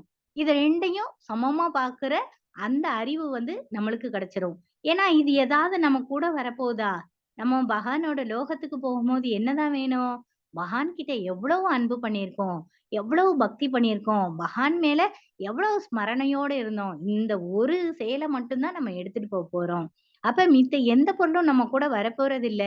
நம்மளோட பயிற்சி மட்டும் தான் நம்மளுக்கு கூட வரப்போகுது அப்படின்னு தன்னிலை அடைஞ்சு திருப்தி படணும். அவன் மட்டும் தான் தன்னை உணர்ந்த ஆத்மா அப்படின்னு சொல்றாங்க. அவங்களுக்கு அந்த பொருள் ஆசையில என்ன ஆயிரும்? அடங்கிரும்.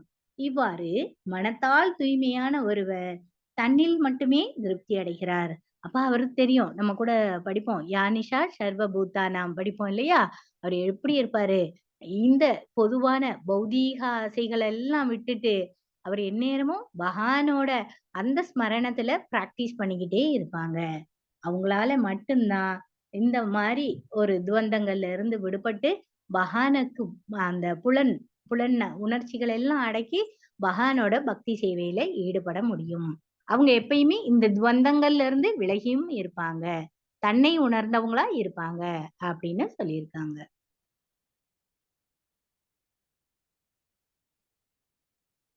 அடுத்து.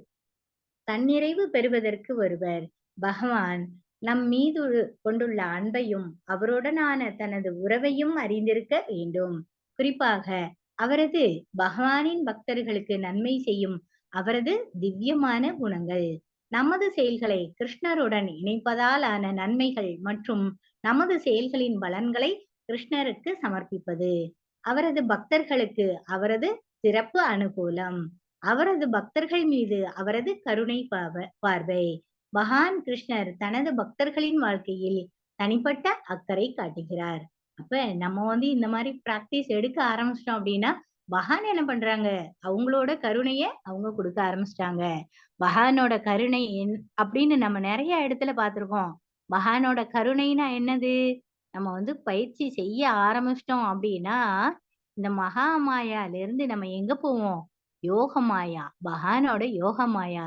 பகவான் நெனைப்பாங்களாம், இவன் இவன் என்னோட பக்தனா இருக்கானே!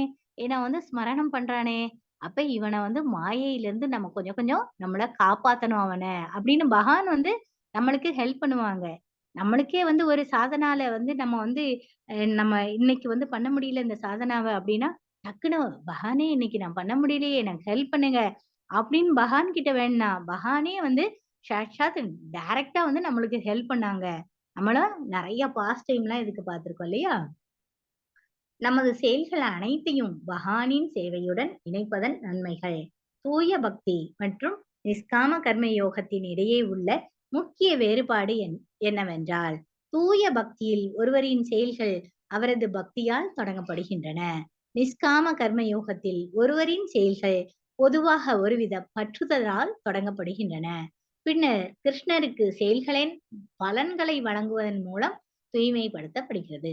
இப்ப பியூர் டிவோட்டி எப்படி இருப்பாங்க? எல்லாமே வந்து ஸ்டார்ட்டிங்கே பகவானுக்கு திருப்தி பண்றது. பகவானோட செயல்கள மட்டும் தான் ஸ்டார்ட் பண்ணுவோம்.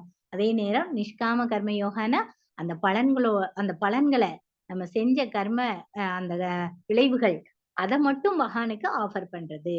அது மூலமா என்ன ஆகும்? அதுவும் வந்து பக்தி யோகத்துல ஒரு படிநிலை. அதுவும் பக்திக்கு உதவி செய்யும் அப்படின்னு தான் சொல்றாங்க. நமது செயல்களை பகவானின் சேவையுடன் ஈடுபடுத்துவதன் மூலம் விடுதலை கிடைக்கிறது. இவ்வாறு செயல்படுவதன் மூலம் வேலை மற்றும் அதன் விளைவுகளின் பந்தத்தில் இருந்து மோட்சேச்சே கர்ம பந்தனக விடுபடலாம் என்று கிருஷ்ணர் விளக்குகின்றார். அதைவிட ஒருவன் விடுதலை பெறுவான் விமுக்தி. அதற்கும் மேலாக ஒருவன் மனம் கிருஷ்ணரிடம் உபைஸ்தி கிருஷ்ணரிடம் என்ன பிரபு?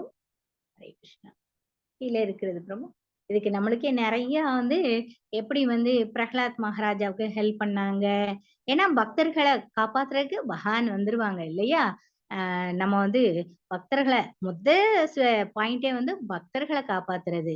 அதுக்கப்புறம் தான் துஷ்டர்களை அழிக்கிறது அப்படின்னு நம்ம படிச்சிருக்கோம் இல்லையா? அப்ப பக்தர்கள காப்பாத்துறதுக்காக விசேஷ கருணையோட பகவான் வந்து வந்துருவாங்க. கிருஷ்ணர் தனது பக்தனின் மீது கொண்ட சிறப்பு பாசம், பற்றுதல் மற்றும் வெறுப்பின் அறிகுறி என ஒருவர் வாதிடலாம். மகான் யாரையும் பாரபட்சமாகவோ அல்லது வெறுக்கிறவராகவோ இல்லை என்பதை அவரே விளக்குகிறார்.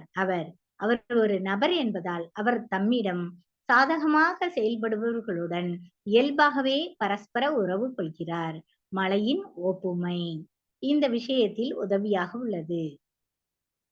பகவத்கீதை 4.92. ஸ்ரீல பிரபுபாதர் பக்தனுக்கும் பகவானுக்கும் இடையே ஒரு பரஸ்பர உறவு இல்லை என்றால் உருவவாத தத்துவம் இல்லை என்கின்றார். அப்ப நம்ம வந்து ஸ்மரணம் பண்றோம் அப்படின்னா பகவானை மெடிடேட் பண்ணும்போது எப்படிலாம் பகவானை மெடிடேட் பண்றோம்? பகவானோட அந்த அழகு, பகவானோட கண்கள், பகவானோட உதவு, அந்த பகவானோட அந்த அந்த கௌஸ்துபம், இப்படியே பகவானோட உருவத்த வந்து நம்ம என்ன பண்றோம்? மெடிடேட் பண்றோம் இல்லையா? அப்ப பக்தனுக்கும் பகவானுக்கும் இடையில வந்து அந்த உறவு இல்ல அப்படின்னா, அது வந்து உருவவாத தத்துவத்துக்கே வந்து மதிப்பில்லாம போயிரும் அப்படின்னு பிரபுபாதர் வந்து சொல்றாங்களாம். பக்தர்களின் மீது பகவான் கிருஷ்ணரின் கருணையுடன் கூடிய பார்வை. நாம் விரும்புகின்ற தம்முடைய பக்தர்கள் எவ்வாறு சாதாரண மக்களை விட வித்தியாசமான பிரிவில் இருக்கிறார்கள் என்பதை பகவான் ஸ்ரீ கிருஷ்ணர் விளக்குகிறார். பொதுவாக பாவம் செய்பவன் சமூகத்தில் வீழ்ந்தவனாக கருதப்படுகின்றான். ஆனால் இறைவனின் பக்தர்கள் சாதாரண தரத்தில் வீழ்ந்தாலும் புனிதமானவர்களாகவே கருதப்பட வேண்டும். நம்மளே நம்ம வந்து படிச்சிருக்கோம். பகவத்கீதா படிக்கும்போது, பக்தி விருக்ஷா கிளாஸ்ல. ஏதாவது வேற யாரோட நட்புனாலயோ, அந்த பக்தியில கொஞ்சம் நழுவிட்டா கூட, அவங்க வந்து பக்தரா தான் எடுத்துக்கணும். அவங்க வேற ஏதோ ஒரு காரணத்துக்காக தான் இந்த மாரி பண்ணியிருக்காங்க, அப்படின்னு நம்ம புரிஞ்சுக்கணும். அப்போ பகவான் வந்து திரும்ப ஹெல்ப் பண்ணுவாங்க. அவர் பக்தராகறக்கு செகண்ட் சான்ஸும் தருவாங்க. பக்தி பாதையில பண்ணிட்டு இருக்கும்போது சில தப்புக்கள் பண்ணா கூட, அவர் வந்து என்னவா தான் சொல்றாங்க? பக்தரா தான் சொல்லியிருக்காங்க. பக்தர்கள் சில சமயங்களில் சில சமயங்களில் தவறு செய்து பாவச் செயலை செய்யலாம். அப்படி இருந்தாலும் அவர் பக்தி தொண்டில் உறுதியாக இருந்தால், அவர் வந்து பக்தராகவே கருதப்பட்டார். அப்ப என்ன பண்றாங்க? ஏதோ ஒரு சந்தர்ப்ப சூழ்நிலையினால ஏதோ தப்பு பண்ணிட்டாங்க. ஆனா பக்தி பாதையில தான் இருக்காங்க அப்படின்னாலும், அவர் வந்து பக்தர் தான் அப்படின்னு சொல்லியிருக்காங்க. இது பகவானோட தனிப்பட்ட கருணை இல்லையா? பக்தர்களை அந்த அளவுக்கு விசேஷமான கருணையோட பாதுகாக்கிறாங்க. ஏன்னா ஸ்வல்பம் கொஞ்சமா பண்ணா கூட அது எப்படி இருக்கும்? எந்த ஒரு குறைவும் இல்லாத பக்தியா இருக்கும் இல்லையா? அதத்தான் சொல்றாங்க. சொல்பம் அப்பியஸ்ய தர்மஸ்ய. பகவான் கிருஷ்ணரின் கருணையின் காரணமாக ஆன்மீக வாழ்க்கைக்கு பிறப்பால் தகுதியற்றவர்கள் என்று பொதுவாக கருதப்படுபவர்கள் கூட உயர்ந்த இலக்கை அடைய முடியும். இது யாரு? பூதனாச்சலம் இல்லையா? அவங்க தகுதியே இல்லாதவங்க. ஆனாலும் பகவானோட கருணையினால எங்க போயிடுறாங்க? பகவானோட அந்த மோட்சத்துக்கு போயிடுறாங்க. அவங்களுக்கும் கூட பகவான் மேல் உலகத்தை தான் தர்றாங்க. அப்ப பகவானோட கருணை தான் இதுக்கெல்லாம் காரணம் இல்லையா? அத சொல்லியிருக்காங்க.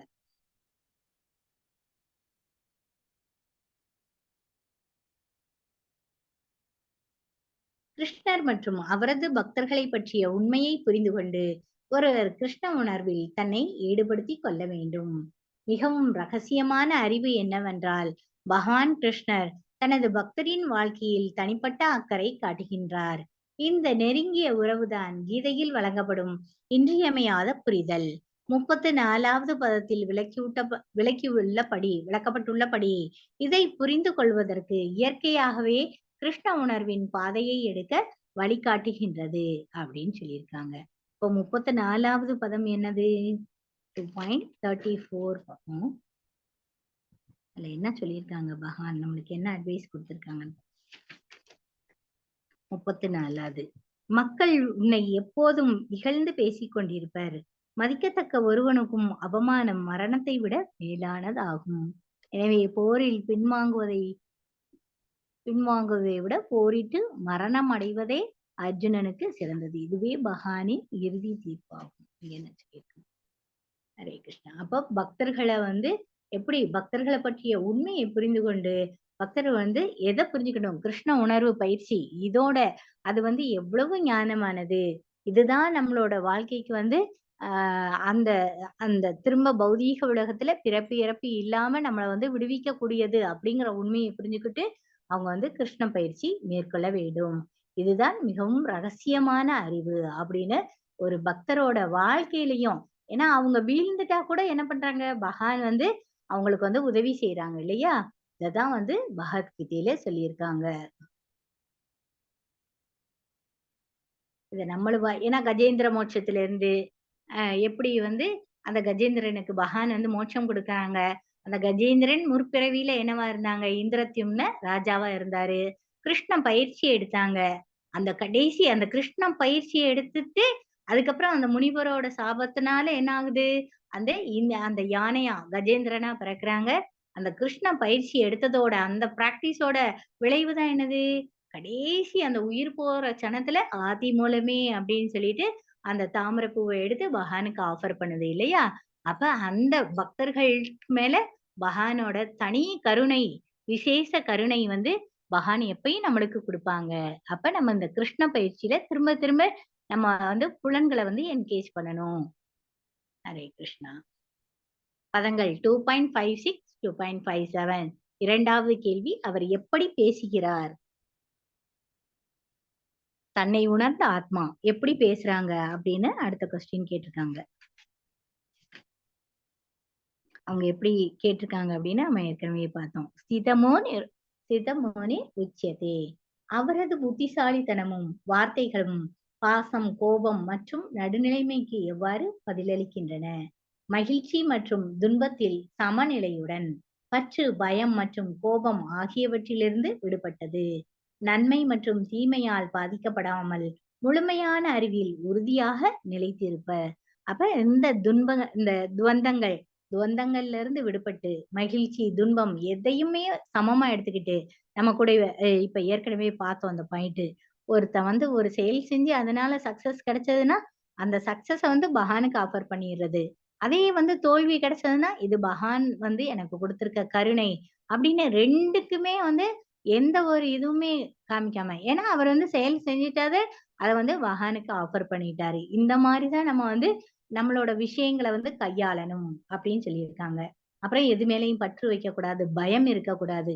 ஆமா, ஏன்னா பகவான சரணடைஞ்சவங்க, அதனால பயமே தேவையில்லை. ஏதாவது ஒரு விஷயம் நடக்குது அப்படின்னா, அதுக்கு ஏதாவது பகவான் வந்து பிளான் வச்சிருப்பாங்க. பகவானோட அரேஞ்ச்மெண்ட் படிதான் எல்லாமே போகும். நம்ம எதுக்குமே பயப்பட தேவையே கிடையாது. கோபம், கோபம் இதுல எல்லாம் இருந்து நம்ம விடுபடணும். ஏன்னா, கோபம் வந்து பெரிய நாசத்தை உண்டு பண்ணும் இல்லையா? நம்மளே படிப்போம். தன்னை நன்மை மற்றும் தீமையால் பாதிக்கப்படாமல் முழுமையான அறிவில் உறுதியாக நிலைத்திருப்பவர். எந்த ஒரு விஷயத்துக்கும் நம்ம வந்து என்ன ஆகக்கூடாது, ரொம்ப எக்ஸைட் ஆகுதோ, இல்ல எனக்கு தான் இப்படி நடந்து போச்சு. ஏன் பகவான் என்னோட வாழ்க்கையில மட்டும் இப்படி சோதிக்கிறாங்க?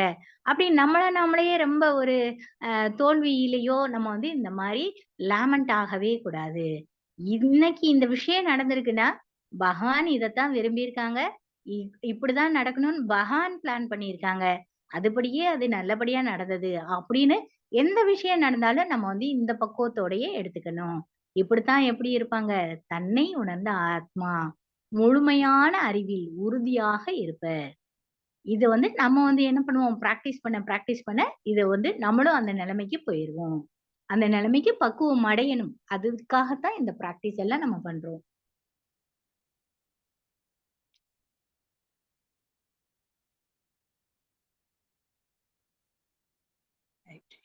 பணக்காரன், நோயுற்றவன், கற்றறிந்த மனிதன் போன்றவற்றின் அறிகுறிகள் என்ன? அதே போன்று தன்னை உணர்ந்த ஆத்மாவின் அறிகுறிகள் இங்கே குறிக்கப்பட்டுள்ளன. அவர் எப்படி பேசுகிறார் என்பது மிக முக்கியமான அறிகுறி. பேச்சு என்பது ஒரு மனிதனின் மிக முக்கியமான குணம். கிருஷ்ண உணர்வுள்ள மனிதனின் உடனடி அறிகுறி. அவர் கிருஷ்ணரை பற்றி அல்லது அவரை பற்றி விஷயங்களை பற்றி மட்டுமே பேசுகிறார். நம்ம கூட சொல்லுவோம். ஒரு உண்மையான குரு எப்படி இருக்கணும்னு நம்ம தீக்ஷா புக்ல படிச்சோம் இல்லையா? அப்போ ஒரு மனுஷன் வந்து எப்படி இருக்கணும்? அந்த வாய் தொறந்தது அப்படின்னா, பகவான பத்தி பேசுறதுக்கு மட்டும் தான் இருக்கணும். நம்ம அப்புறம் என்ன படிப்போம்?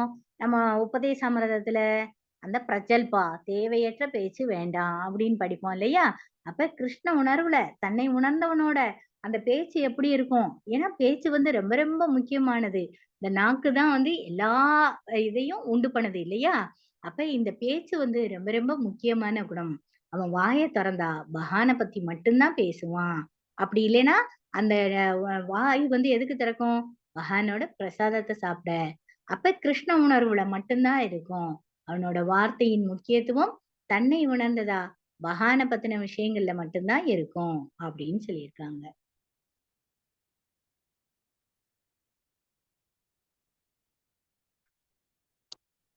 சுய கட்டுப்பாடு. அவர் ஹரே கிருஷ்ணா. ஒரு யோகி, பக்தன் தன்னை உணர்ந்த ஆத்மாவின் சோதனை. அவர் தனது திட்டத்தின்படி புலன்களை கட்டுப்படுத்த முடியும். சுய கட்டுப்பாடு யோகிக்கு 2 ஒப்புமைகள் நம்ம பார்த்தோம் இல்லையா? ஆமை வந்து என்ன படும்? டக்குன்னு அதோட புலன்கள வந்து அதோட ஓட்டுக்குள்ள இழுத்துக்கிடும். அப்புறம் அந்த பாம்பு என்ன பண்ணும்? பாம்பு வந்து விஷப்பாம்பு. ஏன்னா அதோட புலன்கள் வந்து அப்படியே எல்லா திசையிலும் போகுமாம். அந்த மாரி இருக்கக்கூடாது. இதுக்கு வந்து நம்மளுக்கு பிரபுபாத் வந்து அந்த 2.58ல அழகா வந்து அந்த 2 ஒப்புமையும் நம்மளுக்கு குடுத்திருப்பாங்க. அவர் புலன்களை ஒருபோதும் தளர்வடைய விடமாட்டார்.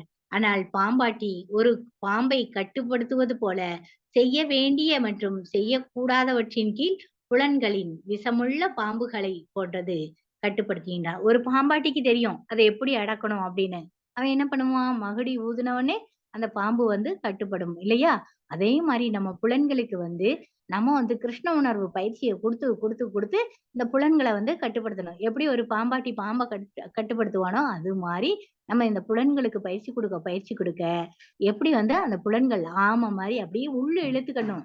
நம்மளுக்கு தேவையில்லாத விஷயம், அசத் சங்கம், இல்ல வந்து அ ஒ ஒரு மாயாவாத அந்த மாரி சங்கம், அதுல எல்லாம் இருந்து நம்ம எப்படி நம்மள நாமளே காப்பாத்திக்கணும்? இல்ல தேவையில்லாத பேச்சு, வெட்டி பேச்சுக்கள் இதுல எல்லாம் இருந்து நம்மள எப்படி பாதுகாத்துக்கணும்? நம்ம அந்த இடத்துல இருந்து நகண்டு வந்துருவோம். அசத் சங்கம் வேண்டாம். இதுதான் புலன்கள கட்டுப்படுத்துறது. அப்ப ஏன் வந்து இந்த சத் சங்கம் இருக்கணும்? அப்படிலாம் சொல்றோம் இல்லையா? ஏன்னா, அந்த மாரி சங்கத்துல எல்லாம் போனோம் அப்படின்னா, அந்த பக்திக்கு வீழ்ச்சி ஆயிரும். அப்ப அந்த புலன்கள வந்து ரொம்ப பாதுகாப்பா வச்சிருக்கணும். எங்க போய் இந்த புலன்கள் என்கேஜ் ஆகணும்? ஒரு தன்னை உணர்ந்த ஆத்மா, இல்ல பக்தனோட சங்கத்துல மட்டும் தான் அந்த அந்த ஆத்மா வந்து சங்கத்தை எடுத்துக்கணும். அவன் தான் வந்து தன்னை உணர்ந்த ஆத்மாவா இருக்க முடியும். சுய கட்டுப்பாட்டு யோகிக்கு 2 ஒற்றுமை. ஒப்புமைகள். இந்த 2 ஒப்புமைகளும் பிரபுபாத் சொல்லியிருக்காங்க. ஆமை மற்றும் பாம்பு. இந்த பாம்பாட்டி கட்டுப்படுத்துற மாரி நம்ம புலன்கள நாம கட்டுப்படுத்தணும். பகவானோட விஷயங்கள்ல என்கேஜ் பண்ணி கட்டுப்படுத்தணும்.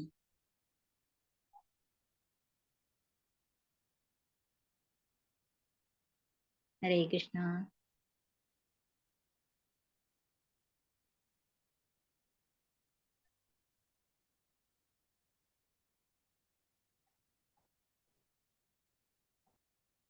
சமநிலை 2.56. கிருஷ்ண உணர்வில் ஒருவர் எப்படி இருக்க வேண்டும்?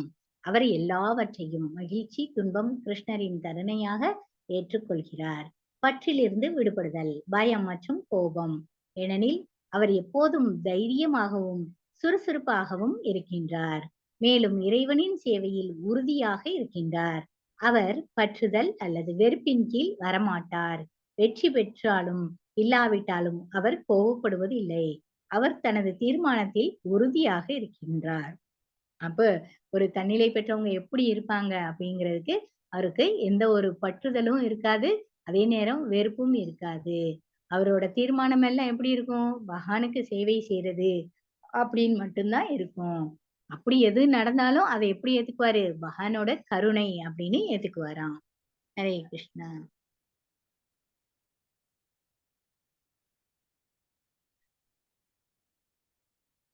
ஆமை போல் புலன்களை விளக்குதல் படிச்சோம் இல்லையா? 2.58 இது. யதாசம் ஹரதே சாயம் கூர்மோ அங்கானீவ சர்வசக இந்திரியாணி இந்திரியாணி பிரியா தேப்யஸ் தஷ்ய பிரக்ஞா பிரதிஷ்டதா. அவங்க எப்படி இருப்பாங்க? அங்கங்களை கூட்டுக்குள்ள இழுக்கிறத போல. அப்ப நம்ம எப்படி இருக்கணும்? அந்த புலனுணர்ச்சி பொருட்கள்ல இருந்து நம்ம புலன்களை ரொம்ப பக்குவமான நிலைமைக்கு எடுத்துட்டு நம்ம பக்தியில நிலை பெற்றவங்களா இருக்கணும். அதுக்குத்தான் இந்த எடுத்துக்காட்டு. ஆமை ஆமை அதோட புலன்களை உள்ள இழுத்துக்கிடும்.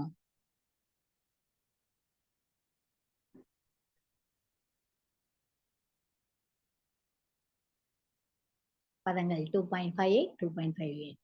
அவர் எப்படி அமருகிறார்? அப்ப எப்படி அமருகிறார் அப்படிங்கிறதுக்கு என்ன இருக்குது? 2.59. விஷயா வினிவர்தந்தே நிராஹாரஸ்ய தேகினக ரசவர்ஜம் ரசோ அபியஸ்ய பரம் திருஷ்டுவா நிவர்த்ததே. அந்த உடல் பெற்ற ஆத்மாவை புலன் இன்பத்திலிருந்து கட்டுப்படுத்தினாலும் புலனுகர்ச்சி பொருட்களுக்கான சுவை அப்படியே இருக்கும். ஆனால் புலனின்ற ஈடுபாடுகளை உயர்ந்த சுவையினால் ஒழிப்பவன் தனது உணர்வில் நிலை பெறுவான். எவ்வளவு அழகா கொடுத்துட்டாங்க. அந்த புலன் பொருட்களோட இன்பம், அந்த மயக்கம் எல்லாம் அப்படியேதான் இருக்கும். ஆனா அந்த பக்குவப்பட்டவன் என்ன பண்ணுவான்? அதுல இருந்து விலகி ஹையஸ்டான ஒரு டேஸ்ட அவன் உணர்ந்துருவான் இல்லையா? நம்ம கூட பாஸ்ட் டைம் எல்லாம் பார்ப்போம். அப்ப அந்த பாஸ்ட் டைம் பார்க்கும்போது பகவானை சந்திச்ச உடனே என்ன பண்றாரு? பகவானை தேடி போயிடுறாரு. நாரதரோட அந்த சரித்திரம் படிச்சுக்கிட்டு இருக்கீங்க. அந்த நாரதர் எப்படி இருப்பாரு? பகவானை ஒரு க்ஷணம் பார்த்த உடனே அவர் என்ன ஆயிடுறாரு? திரும்ப நம்ம பார்க்கிற இடமெல்லாம் நம்ம பார்த்த ரூபம் இருக்கா அப்படின்னு தேட ஆரம்பிப்பாரு. அந்த மாதிரி உயர்ந்த அந்த லட்சியத்தை அடைஞ்சிட்டோம் அப்படின்னா சின்ன சின்ன விஷயங்கள்லாம் நம்மளுக்கு ஒரு இதே கிடையாது இல்லையா? அந்த மாதிரிதான் சொல்றாங்க. 3வது கேள்வி, அவர் எப்படி அமர்கிறார்? அவர் தனது புலன்களையும் மனநிலையும் எவ்வாறு கட்டுப்படுத்துகிறார்? அவர் தனது புலன்களை ஸ்ரீ பகவானின் சேவைக்காக மட்டுமே பயன்படுத்துகின்றார். உயர்ந்த ரசனையின் அடிப்படையில் அவர் தனது புலன்களை கட்டுப்படுத்த முடியும். ஒப்புமை ஆமை மற்றும் பக்தன். புலன்களை எப்போதும் இறைவனின் சேவையில் வைத்திருப்பதையும் தேவையில்லாத போது புலன்களை விளக்குவதையும் குறிக்கிறது. ஹரே கிருஷ்ணா. தொடர்பு சித பிரக்ஞா உணர்வு கட்டுப்பாடு. தொடர்பு புலன்களை கட்டுப்படுத்துவதன் ரகசியம். உயர்ந்த ரசனையை வளர்ப்பதே வெற்றியின் ரகசியம். அதிக சுவையை அனுபவிப்பது. விஷயா வினிவர்தந்தே நிராகாரஸ்ய தேகினக ரசவர்ஜம் ரசோ அபியஸ்ய பரம் திருஷ்டுவா நிவர்த்ததே. அப்ப நம்ம எப்படி இருக்கணும் அப்படின்னா பகவானோட தொடர்பு கொள்ளும் போது ஆட்டோமேட்டிக்கா இந்த மாதிரி சின்ன சின்ன அந்த புலன் ஆசைகள்லாம் நம்மளை விட்டு விலகிரும். புலன் இன்பங்களின் சுவை இன்னும் உள்ளதால் அவற்றை கட்டுப்படுத்துவது கடினம். அருவவாதிகள் மற்றும் அஷ்டாங்க யோகத்தில் இருப்பவர்கள் வீழ்ச்சிக்கு இதுவே காரணம். ஒப்புமை: நோயுற்ற நோயாளியை சில உணவுப் பொருட்களிலிருந்து கட்டுப்படுத்துதல். நோயாளிக்கு இன்னும் அதன் சுவை உள்ளது. ஆரம்ப நிலை பக்தர்களுக்கு மட்டுமே கட்டுப்பாடுகள் உள்ளது. ஏனெனில் உயர்நிலை பக்தர்கள் அதிக ரசனையை வளர்த்துக் கொள்கின்றனர். மேலும் புலன்களை கட்டுப்படுத்துவது அவருக்கு எளிதாகிறது. பௌதீக விஷயங்களுக்கான சுவையை அவர் தானாகவே இழந்து விடுவார். எந்த வகையான உயர்ந்த சுவை பரிந்துரைக்கப்படுகிறது? ஒருவன் தன் ஆன்மீக முன்னேற்றத்தில் பகவானின் தெய்வீக அழகை ரசித்த பின் பௌதீக சுவையை இழந்து விடுகின்றான். அப்ப ஆரம்பத்துல நம்மளுக்கு ஒரு சாதாரணமா நம்ம சாண்டிங்கே எடுத்துட்டா கூட, ஒப்பாடி 16 ரவுண்டா அப்படின்னு உள்ள என்டர் ஆகும் போது அப்படி மித்தவங்களை எல்லாம் பார்த்து பயமா இருக்கும். எப்படி இவங்க எல்லாம் 16 ரவுண்டு பண்றாங்க அப்படின்னு நம்மளுக்கு பயமா இருக்கும். இதெல்லாம் நம்மளால முடியுமா? முடியவே முடியாது அப்படின்னு நம்ம எல்லாம் ஸ்டார்டிங்ல நினைச்சிருப்போம். ஆனா இப்ப எப்படி ஆயிடும்? அந்த 16 ரவுண்டுங்கிறது ரொம்ப ஈஸியான விஷயமா போயிரும். ஏன்னா நம்ம என்ன பண்ணிட்டோம்? பயிற்சி எடுத்து அப்படி பிராக்டிஸ் பண்ணி நம்மள வந்து நம்மளோட புலன்களை வந்து என்கேஜ் பண்ணிட்டோம் இல்லையா? அப்ப ஆரம்ப கட்டத்துல அவங்களுக்கு எப்படி இருக்கும்? இந்த கட்டுப்பாடுகள் எல்லாம் எதுக்காக? மித்த விஷயங்கள் மேல போயிறக்கூடாது. புலன் பொருட்கள் மேல போயிறக்கூடாதுங்கிறதுக்காக இந்த கட்டுப்பாடுகள். அத அதையே நம்ம பிராக்டிஸ் பண்ணிட்டோம்னா, நம்மளுக்கு ரொம்ப ரொம்ப ஈஸி ஆயிரும். நம்ம வந்து இப்ப எப்படி இருக்கோம்? ஹையஸ்ட் பிளாட்ஃபார்ம்ல இருக்கோம். அப்ப நம்ம வந்து கீழான அந்த லோ பிளாட்ஃபார்ம்க்கு நம்ம போக மாட்டோம். அப்ப நம்மளோட அந்த முன்னேற்றம்ங்கிறது எப்படி இருக்கணும்? அந்த ஹை பிளாட்ஃபார்ம் இந்த மாரி தெய்வீக ருசிய வந்து நம்ம வந்து ஆ பாத்துட்டோம். அப்ப ஆட்டோமேட்டிக்கா அந்த மெட்டீரியலான இதெல்லாம் நம்மளுக்கு வந்து ஆட்டோமேட்டிக்கா போயிரும். அதுக்கு தான் இந்த கிருஷ்ண பயிற்சி அப்படின்னு சொல்லியிருக்காங்க. ஹரே கிருஷ்ணா.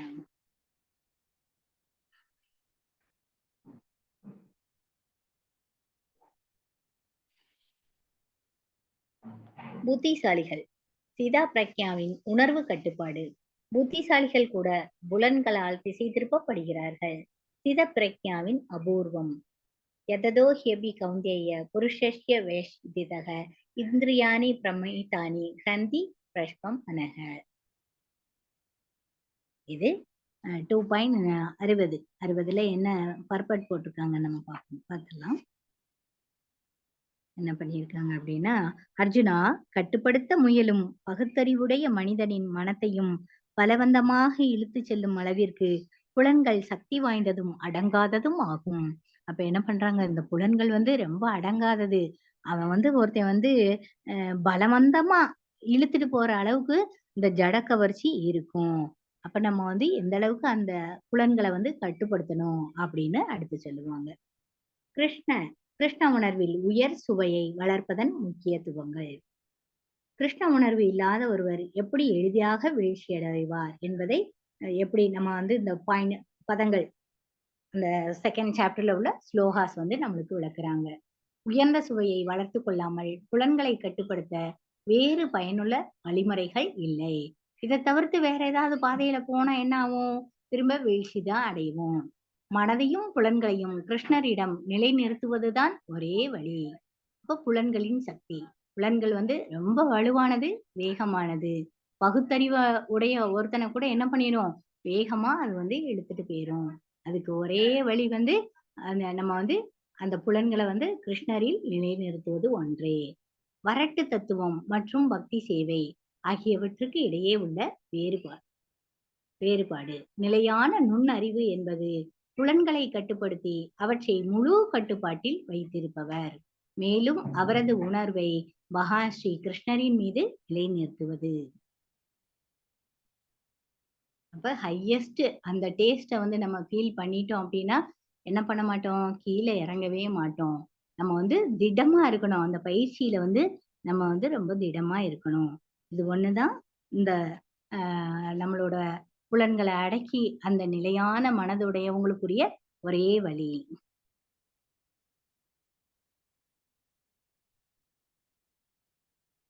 அடுத்தது சித பிரக்ஞாவின் உணர்வு கட்டுப்பாடு. நாம் உயர்ந்த சுவையை நாட வேண்டும் என்று கிருஷ்ணர் கூறினார். எனவே ஒருவர் எப்படி உயர்ந்த சுவை பெற முடியும் என்பதை பகவான் இப்போது விவரிக்கின்றார். முழுமுதற் கடவுளான பகவான் கிருஷ்ணருக்கு பக்தி சேவை செய்வதால் மட்டுமே புலன் கட்டுப்பாடு சாத்தியமாகும். இப்ப 61வது ஸ்லோகத்துல என்ன சொல்றாங்க?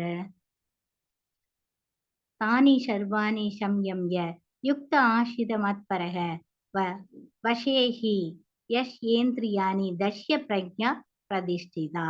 அப்படின்னா எப்படி முழு கட்டுப்பாட்டுல புலன்களை எல்லாம் அடக்கி ஒருத்தன் தன்னை உணர்ந்தவனா இருப்பானோ அவன் தான் நிலைத்த அறிவுடையவன் அப்படின்னு சொல்லிட்டாங்க.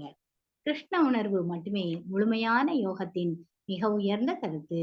எடுத்துக்காட்டு துர்வாச முனிவர், அம்பரீஷ மகாராஜா. அம்பரீஷ மகாராஜா எப்படி இருப்பாங்க? கிருஷ்ண சேவையிலே தன்னை முழுமையா ஈடுபடுத்தி இருப்பாங்க.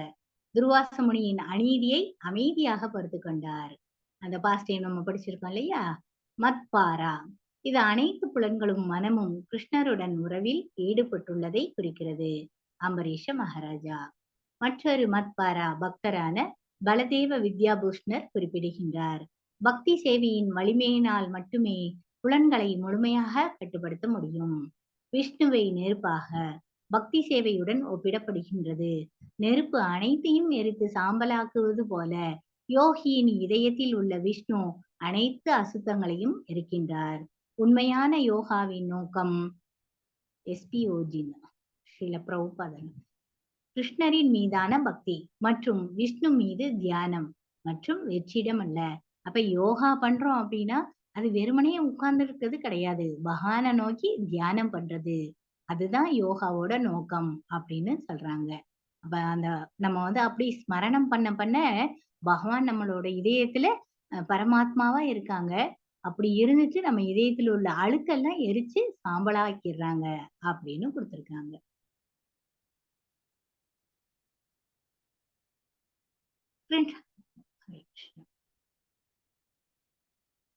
சிசப்பிரக்ஞாவின் உணர்வு கட்டுப்பாடு. புலன்கள் மனத்தை புலனின்ப பொருட்களின் மீது பலவந்தமாக இழுத்துச் செல்கிறது. பதங்கள் அந்த கட்டுப்பாடற்ற மனத்தில் இருந்து வரும் விளைவுகளை விவரிக்கின்றன. தியாயதா விஷயான் பும்சக சங்கஸ்தே சுபஜாயதே சங்கா சஞ்சாயதே காமக காமாத் குரோதோவி ஜாயதே. அப்ப அந்த புலன் பொருட்களெல்லாம் சிந்திக்கிறதுனால மனசு என்ன பண்ணும்? அது மேல ஆசைய வளர்க்கும். அந்த பற்றுதல்ல இருந்து விடுவிக்கணும் அப்படின்னா ஏன்னா அந்த ஜட பொருளை நம்ம யோசிக்க ஆரம்பிச்சிட்டோம் அப்படின்னா என்ன ஆகும்? அது மேல ஆசை வரும். அந்த ஆசை நிறைவேறாட்டினா நம்மளுக்கு கோபம் வரும் இல்லையா? அதுதான் சொல்றாங்க. குரோதாத் பவதி சம்மோக சம்மோகா ஸ்மிருதி விப்ரமக ஸ்மிருதி பிரம்ஷாத் புத்தி நாசோ புத்தி நாசாத் பிரணஷ்யதி. முக்கியமான ஸ்லோகஸ் இது ரெண்டுமே. ஏன்னா ஒருத்தன் புலன்களை அடக்காம அவன் அந்த புலனோட பாதையில போனான் அப்படின்னா அவனுக்கு என்ன ஆகும்? அந்த புலன் பொருட்கள் மேல இச்சை வச்சுட்டான் அப்படின்னா அது ஆசையா மாறும். அந்த ஆசை கோபமா மாற ஆரம்பிக்கும். அந்த கோபம் காமமா ஆகும். இதத்தான் சொல்றாங்க. வீழ்ச்சியின் செயல்முறை. மனம் கிருஷ்ணரின் மீது இல்லை என்றால் அது புலன்களின் மீது நிலைநிறுத்தி தவிர்க்க முடியாமல் ஒருவனை மாயைக்குள் இழுத்துவிடும். வீழ்ச்சிக்கான செயல்முறை அப்படின்னு சொல்லி போட்டிருக்காங்க. புலன் பொருட்களை பற்றி சிந்திப்பது, அப்புறம் வழியிட்டு செல்லுதல். ஏன்னா மனசு நினைச்ச உடனே என்ன ஆயிருது? அது மேல பற்று வச்சிருது. பற்று வச்ச உடனே அது அதை எப்படி அடையலாம் அப்படின்னு நம்ம என்ன பண்ண ஆரம்பிச்சிருவோம்? பிளான் பண்ண ஆரம்பிச்சிருவோம்.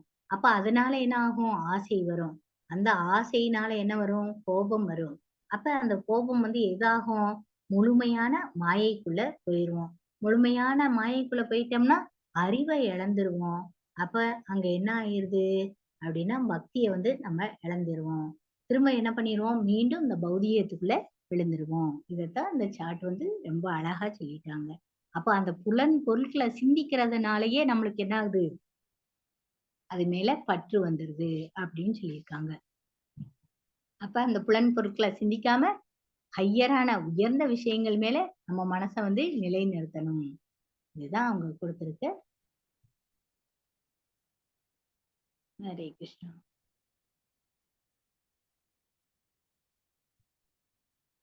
பொருளுரை. புலன்கள் இயற்கையாகவே செயலில் உள்ளன. அவற்றிற்கு உண்மையான ஈடுபாடு தேவை. பகவானின் சேவை அல்லது பௌதீக சேவை.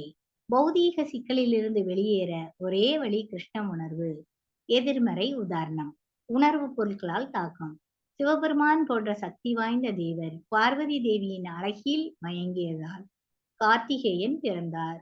நேர்மறை உதாரணங்கள். உணர்வு. ஹரிதாஸ் தாக்கூர் ஒரு இளம் பக்தர் மற்றும் யமுனாச்சாரியார் எளிதாக அனைத்து சிற்றின்ப ஈர்ப்புகளையும் கிருஷ்ண உணர்வின் சக்தியால் வென்றார். புலன் கட்டுப்பாட்டின் அடிப்படையில் வெற்றியின் ரகசியம். உயர்ந்த சுவை அனைத்து பௌதீக இன்பத்தையும் தவிர்க்கிறது. யுக்த வைராக்கியம். பகவானின் சேவையில் அனைத்தையும் பயன்படுத்துங்கள். யுத்த வைராக்கியம் நேர்மறையான இன்பத்தை வழங்குகின்றது.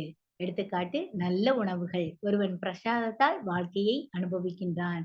யுத்த வைராக்கியத்தின் தத்துவத்தால் வீழ்ச்சியடையும் ஆபத்து இல்லை. வரட்டு துறவு. பல்கு வைராக்கியம். அது வீழ்ச்சியடையும் இல்லையா? வரட்டு துறவு. நான் சன்னியாசியா போயிட்டேன்னு உலகத்துக்காக சன்னியாசியா போறவங்கெல்லாம் கடைசியில என்ன ஆவாங்க? வீழ்ச்சியைத்தான் சந்திப்பாங்க. ஹரே கிருஷ்ணா.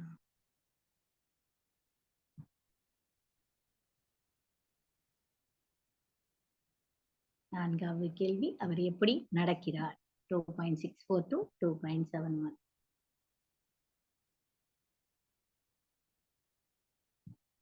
இதுவரை கிருஷ்ணர் இந்திரிய பொருட்களின் ஆபத்துக்கள் மற்றும் ஒரு ஸ்தித பிரக்ஞன் அவற்றால் திசை திருப்பப்படாமல் தன்னை எவ்வாறு கட்டுப்படுத்திக் கொள்கிறார் என்பதை விளக்கினார். இப்போது பகவான் இந்திரிய பொருட்களை மனதில் தேவையற்ற பற்றுதல் இல்லாமல் கட்டுப்படுத்தப்பட்ட புலன்களுடன் செய்தால் அதை ஏற்றுக்கொள்வது தவறில்லை என்று கூறுகிறார். புலன்களை பலவந்தமா கட்டுப்படுத்தினாலும் அது என்ன பண்ணும்? அது திவ்யமான தொண்டுல ஈடுபடல அப்படின்னா அது வீழ்ச்சி அடைகிறதுக்கு காரணமாவே அமைஞ்சிரும். ஏன்னா எதையுமே பலவந்தமா நம்ம கட்டுப்படுத்த முடியாது. நம்மளா இயற்கையா கட்டுப்படுத்தணும். அப்படி இருந்தா மட்டும்தான் அது நிலையானதா இருக்கும்.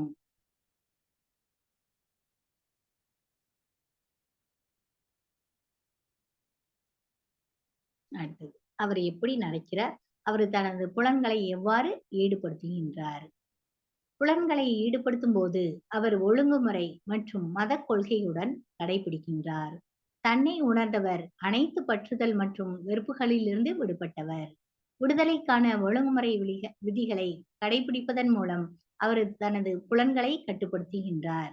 இதனால் அவர் பரமபுருஷ பகவானின் முழுமையான கருணையை பெறுகின்றார். அப்ப பகவான் ஸ்ரீ கிருஷ்ணரை தொடர்ந்து நினைவு செய்யணும் அப்படின்னா எப்படி நம்ம புலன்களை கட்டுப்படுத்தி அந்த ரூல்ஸ் அண்ட் ரெகுலேஷனை எல்லாம் ஃபாலோ பண்ணா மட்டும்தான் அவர் என்ன பண்ண முடியும்? இந்த மாதிரி பற்றுதல், பயம், வெறுப்புகள் எல்லாம் இருந்து விடுபட முடியும். இயற்கையா கட்டுப்படுத்தணும். பகவானின் காரணமற்ற கருணையை பெறுதல்.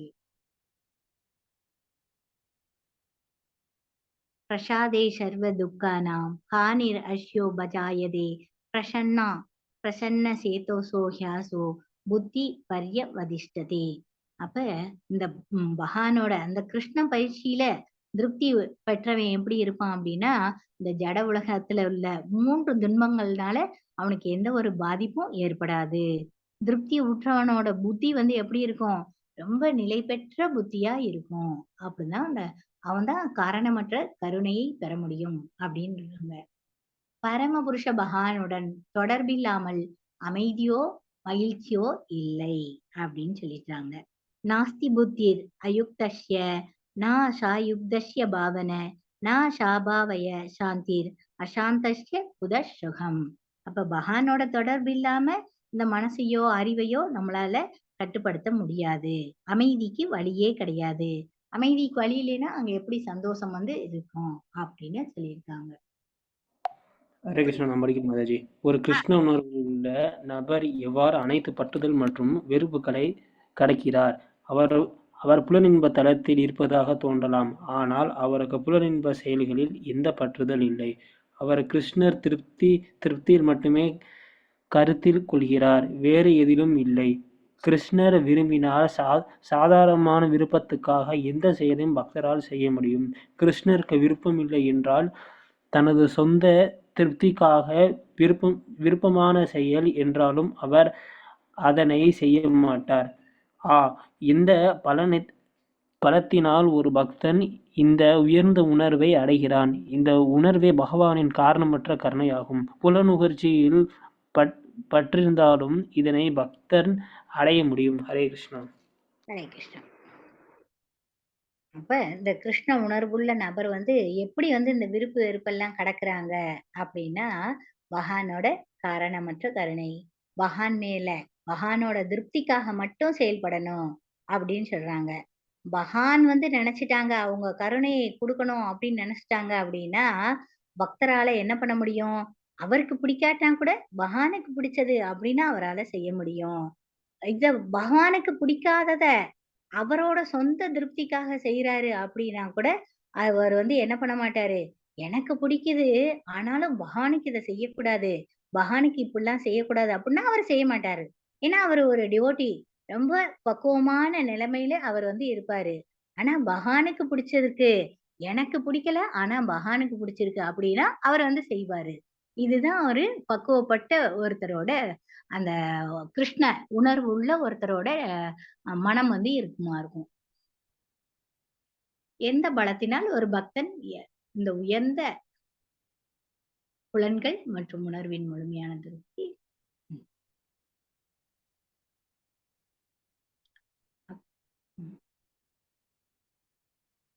பகவானின் காரணமற்ற கருணையை அடைவதன் விளைவு புலன்கள் மற்றும் உணர்வுகளின் முழுமையான திருப்தி.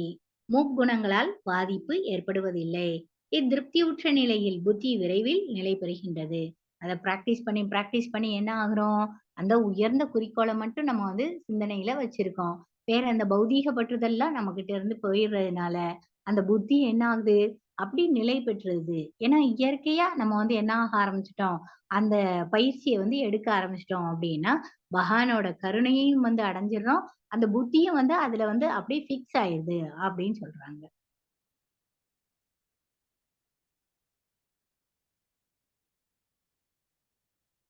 கிருஷ்ண உணர்வில் திருப்தி இல்லாத போது என்ன நடக்கும்? கிருஷ்ண உணர்வு இல்லாததால் மகிழ்ச்சியும் அமைதியும் இல்லை. கிருஷ்ண உணர்வால் மனம் அமைதியடைகிறது. ஆனால் ஒருவர் கிருஷ்ண உணர்வுடன் தொடர்பில் இல்லை என்றால் ஆன்மீக அறிவுக்கு சாத்தியம் இல்லை. நிலையான மனம் இல்லை. மன உறுதி இல்லாமல் அமைதிக்கு வாய்ப்பில்லை. அமைதி இல்லாமல் மகிழ்ச்சி இல்லை. அப்ப நம்ம என்ன ஆகும், இந்த கிருஷ்ண பயிற்சி எடுக்கல அப்படின்னா ஏதாவது ஒண்ண நம்ம என்ன பண்ணிக்கிட்டே தேடிக்கிட்டே இருப்போம். எனக்கு சந்தோஷம் இல்ல, மகிழ்ச்சி இல்ல, ஒரு நிலையான மனசு இல்ல, மனசு ஏதோ குழப்பமாவே இருக்கு. இந்த மாதிரி நம்ம மனச என்ன பண்ணுவோம், இப்படி நம்மளோட சிந்தனைகள் வியாபிச்சு இருக்கும். ஆனா கிருஷ்ண உணர்வுல இருக்கும்போது ரொம்ப திருப்தி உடையவங்களா இருக்கும் அப்படின்னு சொல்லியிருக்கிறாங்க.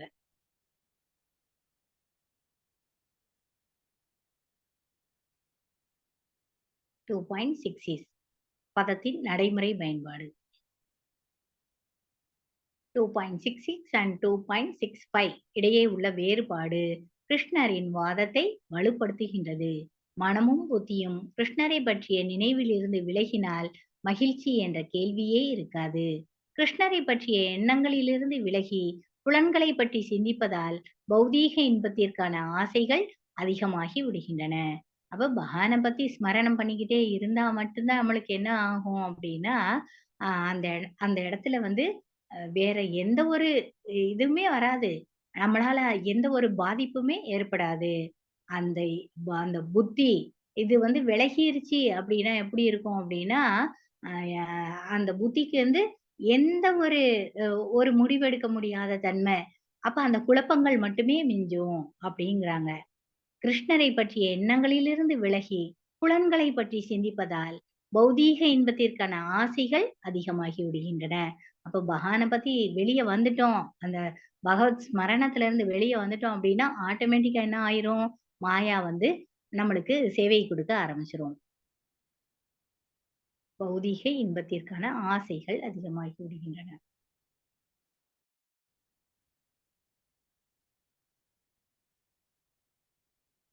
கற்பதின் கவனம் 2.66 கிருஷ்ண உணர்வு இல்லாமல் அமைதி இல்லை.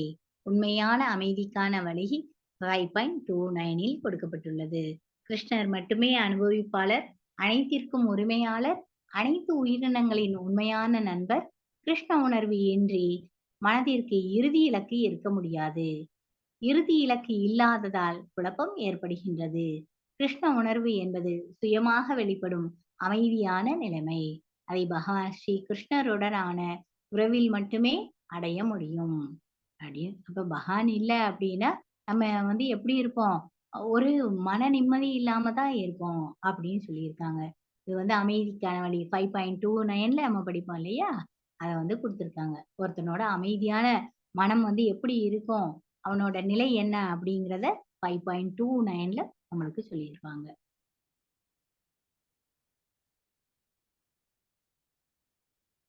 5.29 ஸ்லோகா என்னது?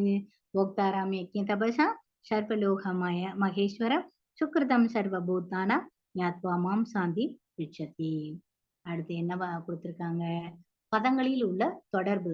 அடுத்த பதத்தில் பகவான் ஸ்ரீ கிருஷ்ணர் விளக்குகின்றார். புலன்களை கிருஷ்ண உணர்வின் மூலம் கட்டுப்படுத்தாவிடில் என்ன நடக்கும்?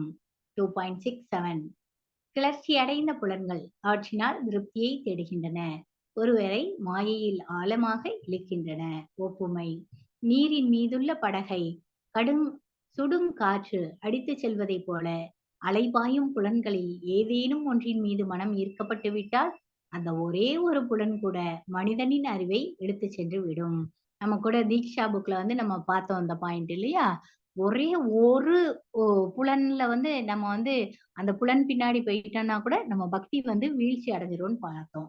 அதே பாயிண்ட் தான் இங்கேயும் கொடுத்திருக்காங்க. 2.68 நிலையான புத்திசாலித்தனம் கொண்ட மனிதனை வரையறுக்கிறது. புலன்கள் எப்போதும் அவற்றில் திருப்தியை தேடுகின்றன. எனவே யாருடைய புலன்கள் தன்னுடைய புலனின்ப பொருட்களில் இருந்து கட்டுப்படுத்தப்படுகிறதோ அவர் நிலையான புத்திசாலி அப்படின்னு கொடுத்துட்டாங்க. சாதகன் அல்லது முக்திக்கு தகுந்தவன் யார்?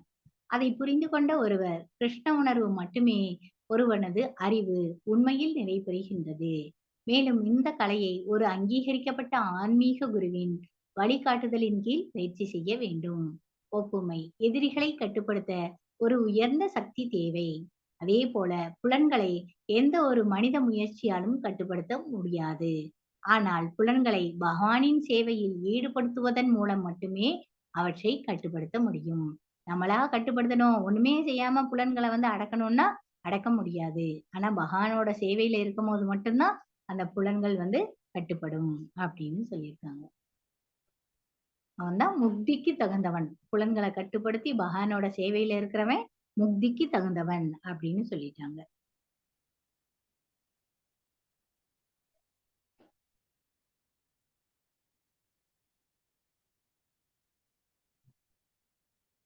ஹரே கிருஷ்ணா பிரபு.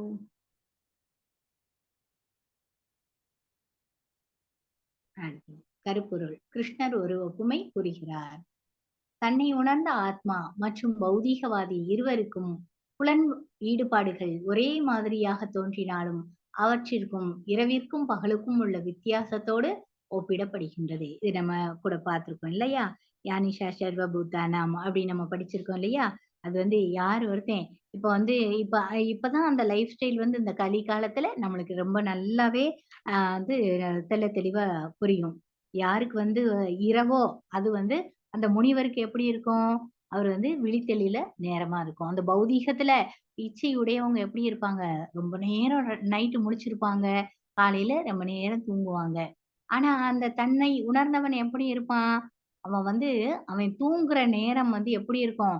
இந்த பௌதீக உலகம் ஃபுல்லா முழிச்சிருக்கும். அவன் தன்னை உணர்ந்தவன் தூங்க போயிருப்பான். அப்புறம் இந்த பௌதீக உலகம் ஃபுல்லா தூங்கிட்டு இருக்கும். இந்த தன்னை உணர்ந்தவன் முழிச்சிருப்பான் இல்லையா? எல்லா உயிர்களுக்கும் எது இரவோ அது சுய கட்டுப்பாடு உள்ளவனுக்கு விழித்தலும் நேரமாகும். எல்லா உயிர்களுக்கும் எது விழித்தலும் நேரமோ அது ஆய்வறிவு கொண்ட முனிவனுக்கு இரவாகின்றது. புத்திசாலித்தனமான மனிதர்களில் 2 வகுப்புகள் உள்ளன. புலன் திருப்திக்காக ஜடச்செயலில் ஈடுபடுபவர்கள். அவர் தன்னை உணர்தலில் தூங்குகிறார்கள். அவர்கள் பலவிதமான புலனின்பங்களை கனவு காண்கின்றார்கள். சில நேரங்களில் அவர்கள் மகிழ்ச்சியாகவும் சில நேரங்களில் துன்பமாகவும் உணர்கிறார்கள்.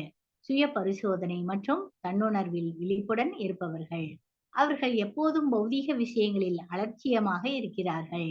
ஆன்மீக கலாச்சாரத்தின் படிப்படியான முன்னேற்றத்தில் அவர்கள் ஆழ்நிலை இன்பத்தை உணர்கிறார்கள். எப்பொழுதும் தொந்தரவில்லாமல் பொருள் சார்ந்த மகிழ்ச்சி மற்றும் துன்பத்தில் பட்டற்று இருப்பார்கள். இப்ப நம்ம எப்படி இருக்கணுங்கிறத நம்மளே என்ன பண்ணிக்கணுமா, சுய பரிசோதனை பண்ணி பார்த்துக்கணும் அப்படின்னு சொல்லியிருக்காங்க.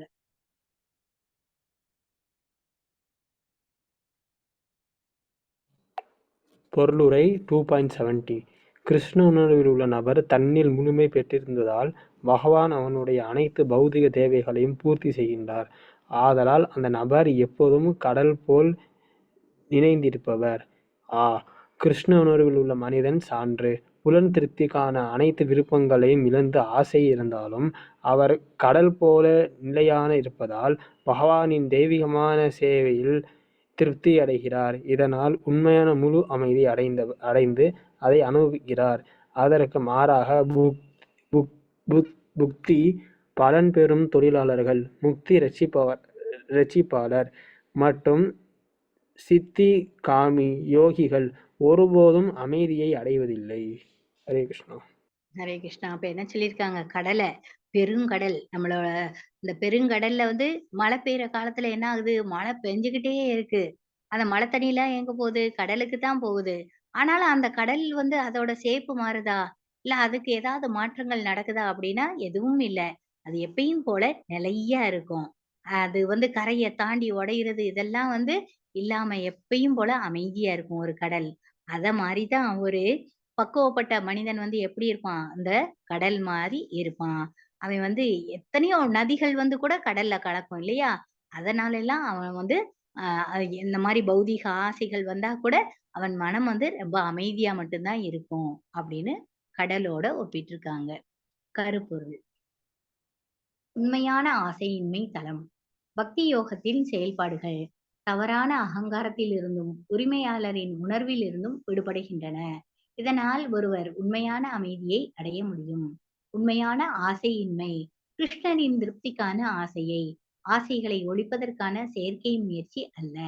நம்ம ஆசையை ஒழிக்கணும், நான் இப்படி பண்ண மாட்டேன், அப்படி பண்ண மாட்டேன்னு செயற்கையா நம்மளால திறக்க முடியாது. அதே இது பகவானோட ஆசைக்காக நான் இதை பண்றேன், பகவானை திருப்திப்படுத்தணுங்கிறதுக்காக அதை பண்றேன் அப்படிங்கும் போது ஆட்டோமேட்டிக்கா அவங்களோட சந்தோஷம் அப்படி டைரக்ஷன் மாறிடும். அதைத்தான் சொல்றாங்க. பொருள் ஆசையற்ற நபரின் அறிவு. ஈஷாவாஸ்யம் இதம் சர்வம். கிருஷ்ணரே பூரண உரிமையாளர். ஒவ்வொரு உயிரினமும் கிருஷ்ணரின் நித்திய பகுதி மற்றும் ஒரு ஜீவராசி. கிருஷ்ணரை விட சமமாகவோ பெரிதாகவோ இல்லை. கிருஷ்ண உணர்வை பற்றிய இந்த புரிதல் உண்மையான அமைதியின் அடிப்படை கொள்கையாகும். முடிவில் உண்மையான விருப்பமின்மை கிருஷ்ண உணர்வினராக வேண்டும் என்ற ஆசைதான் உண்மையான ஆசையின்மை. கிருஷ்ண உணர்வின் சரியான நிலை தவறான அகங்காரத்திலிருந்து விடுபடுதல், ஜட உடலை தானே என்று பொய்யாக கருதாமல் இருப்பது, உரிமையாளன் என்ற நிலையிலிருந்து விடுபட்டது, இந்த உலகில் எதற்கும் உரிமையாளராக பொய்யாக கூறாமல் இருத்தது. கிருஷ்ணரே பூரண உரிமையாளர், எனவே அனைத்தையும் பகவானின் திருப்திக்காக பயன்படுத்துவது. அப்ப நம்ம எப்படி இருக்கணும் அப்படிங்கிறதுக்கு இந்த டெஃபனிஷன் எல்லாம் கொடுத்துட்டாங்க. முடிவுரை. மரணத்தின் போது இவ்வாறு அமைந்துள்ள இதுவரை விளக்கப்பட்டுள்ளபடி ஒருவர் பகவானின் ராஜ்யத்தில் நுழைகின்றார். இவ்வாறு பகவான் ஸ்ரீகிருஷ்ணர் சிதப்பிரக்யா நிலையை போற்றுகின்றார். அதுவே ஆன்மீக மற்றும் தெய்வீக வாழ்க்கையின் வழியாகும். இதை அடைந்த பிறகு ஒருவர் திகைப்பதில்லை. இதெல்லாம் கிருஷ்ணா அர்ஜுனாவுக்கு சொல்றாங்க. இந்த மாதிரி துவந்தங்கள்ல இருந்து விடுபடு, சிதப்பிரக்யானா இப்படி இருக்கணும் அப்படின்னு அறிவுரை சொல்லிக்கிட்டு இருக்கிறாங்க. சுருக்கமான கருப்பொருள். கிருஷ்ண உணர்வில் இல்லாதவர் எளிதில் வீழ்ச்சி அடையலாம். வீழ்ச்சிக்கான காரணங்கள் கட்டுப்பாடற்ற மனம் மற்றும் புலன்களின் சிந்தனையிலிருந்து தொடங்குகின்றது. செயற்கையான அடக்குமுறை உதவாது. செயற்கையாக கட்டுப்படுத்தினாலும் புலன்களுக்கு சுவை இருக்கும். ஒப்புமை. நோயுற்ற நோயாளி உணவிலிருந்து தடை செய்யப்பட்டார், இருப்பினும் சுவை என்பது உள்ளது. ஒருவரால் வாழ்க்கையை அனுபவிக்க முடியாது. சிறிய கிளர்ச்சி கூட அவரை வீழ்ச்சியடைய செய்கின்றது. ஒற்றுமை. காற்றினால் அடித்து செல்லப்பட்ட படகு. எடுத்துக்காட்டு விஸ்வாமுத்திர முனிவர். அமைதி இல்லை. கிருஷ்ணருடன் எந்த உறவும் இல்லாததால் அமைதி இல்லை. யோகி அல்லது பக்தரின் ஒப்பீடு. துர்வாச முனிவர் மற்றும் அம்பரீஷ மகாராஜா.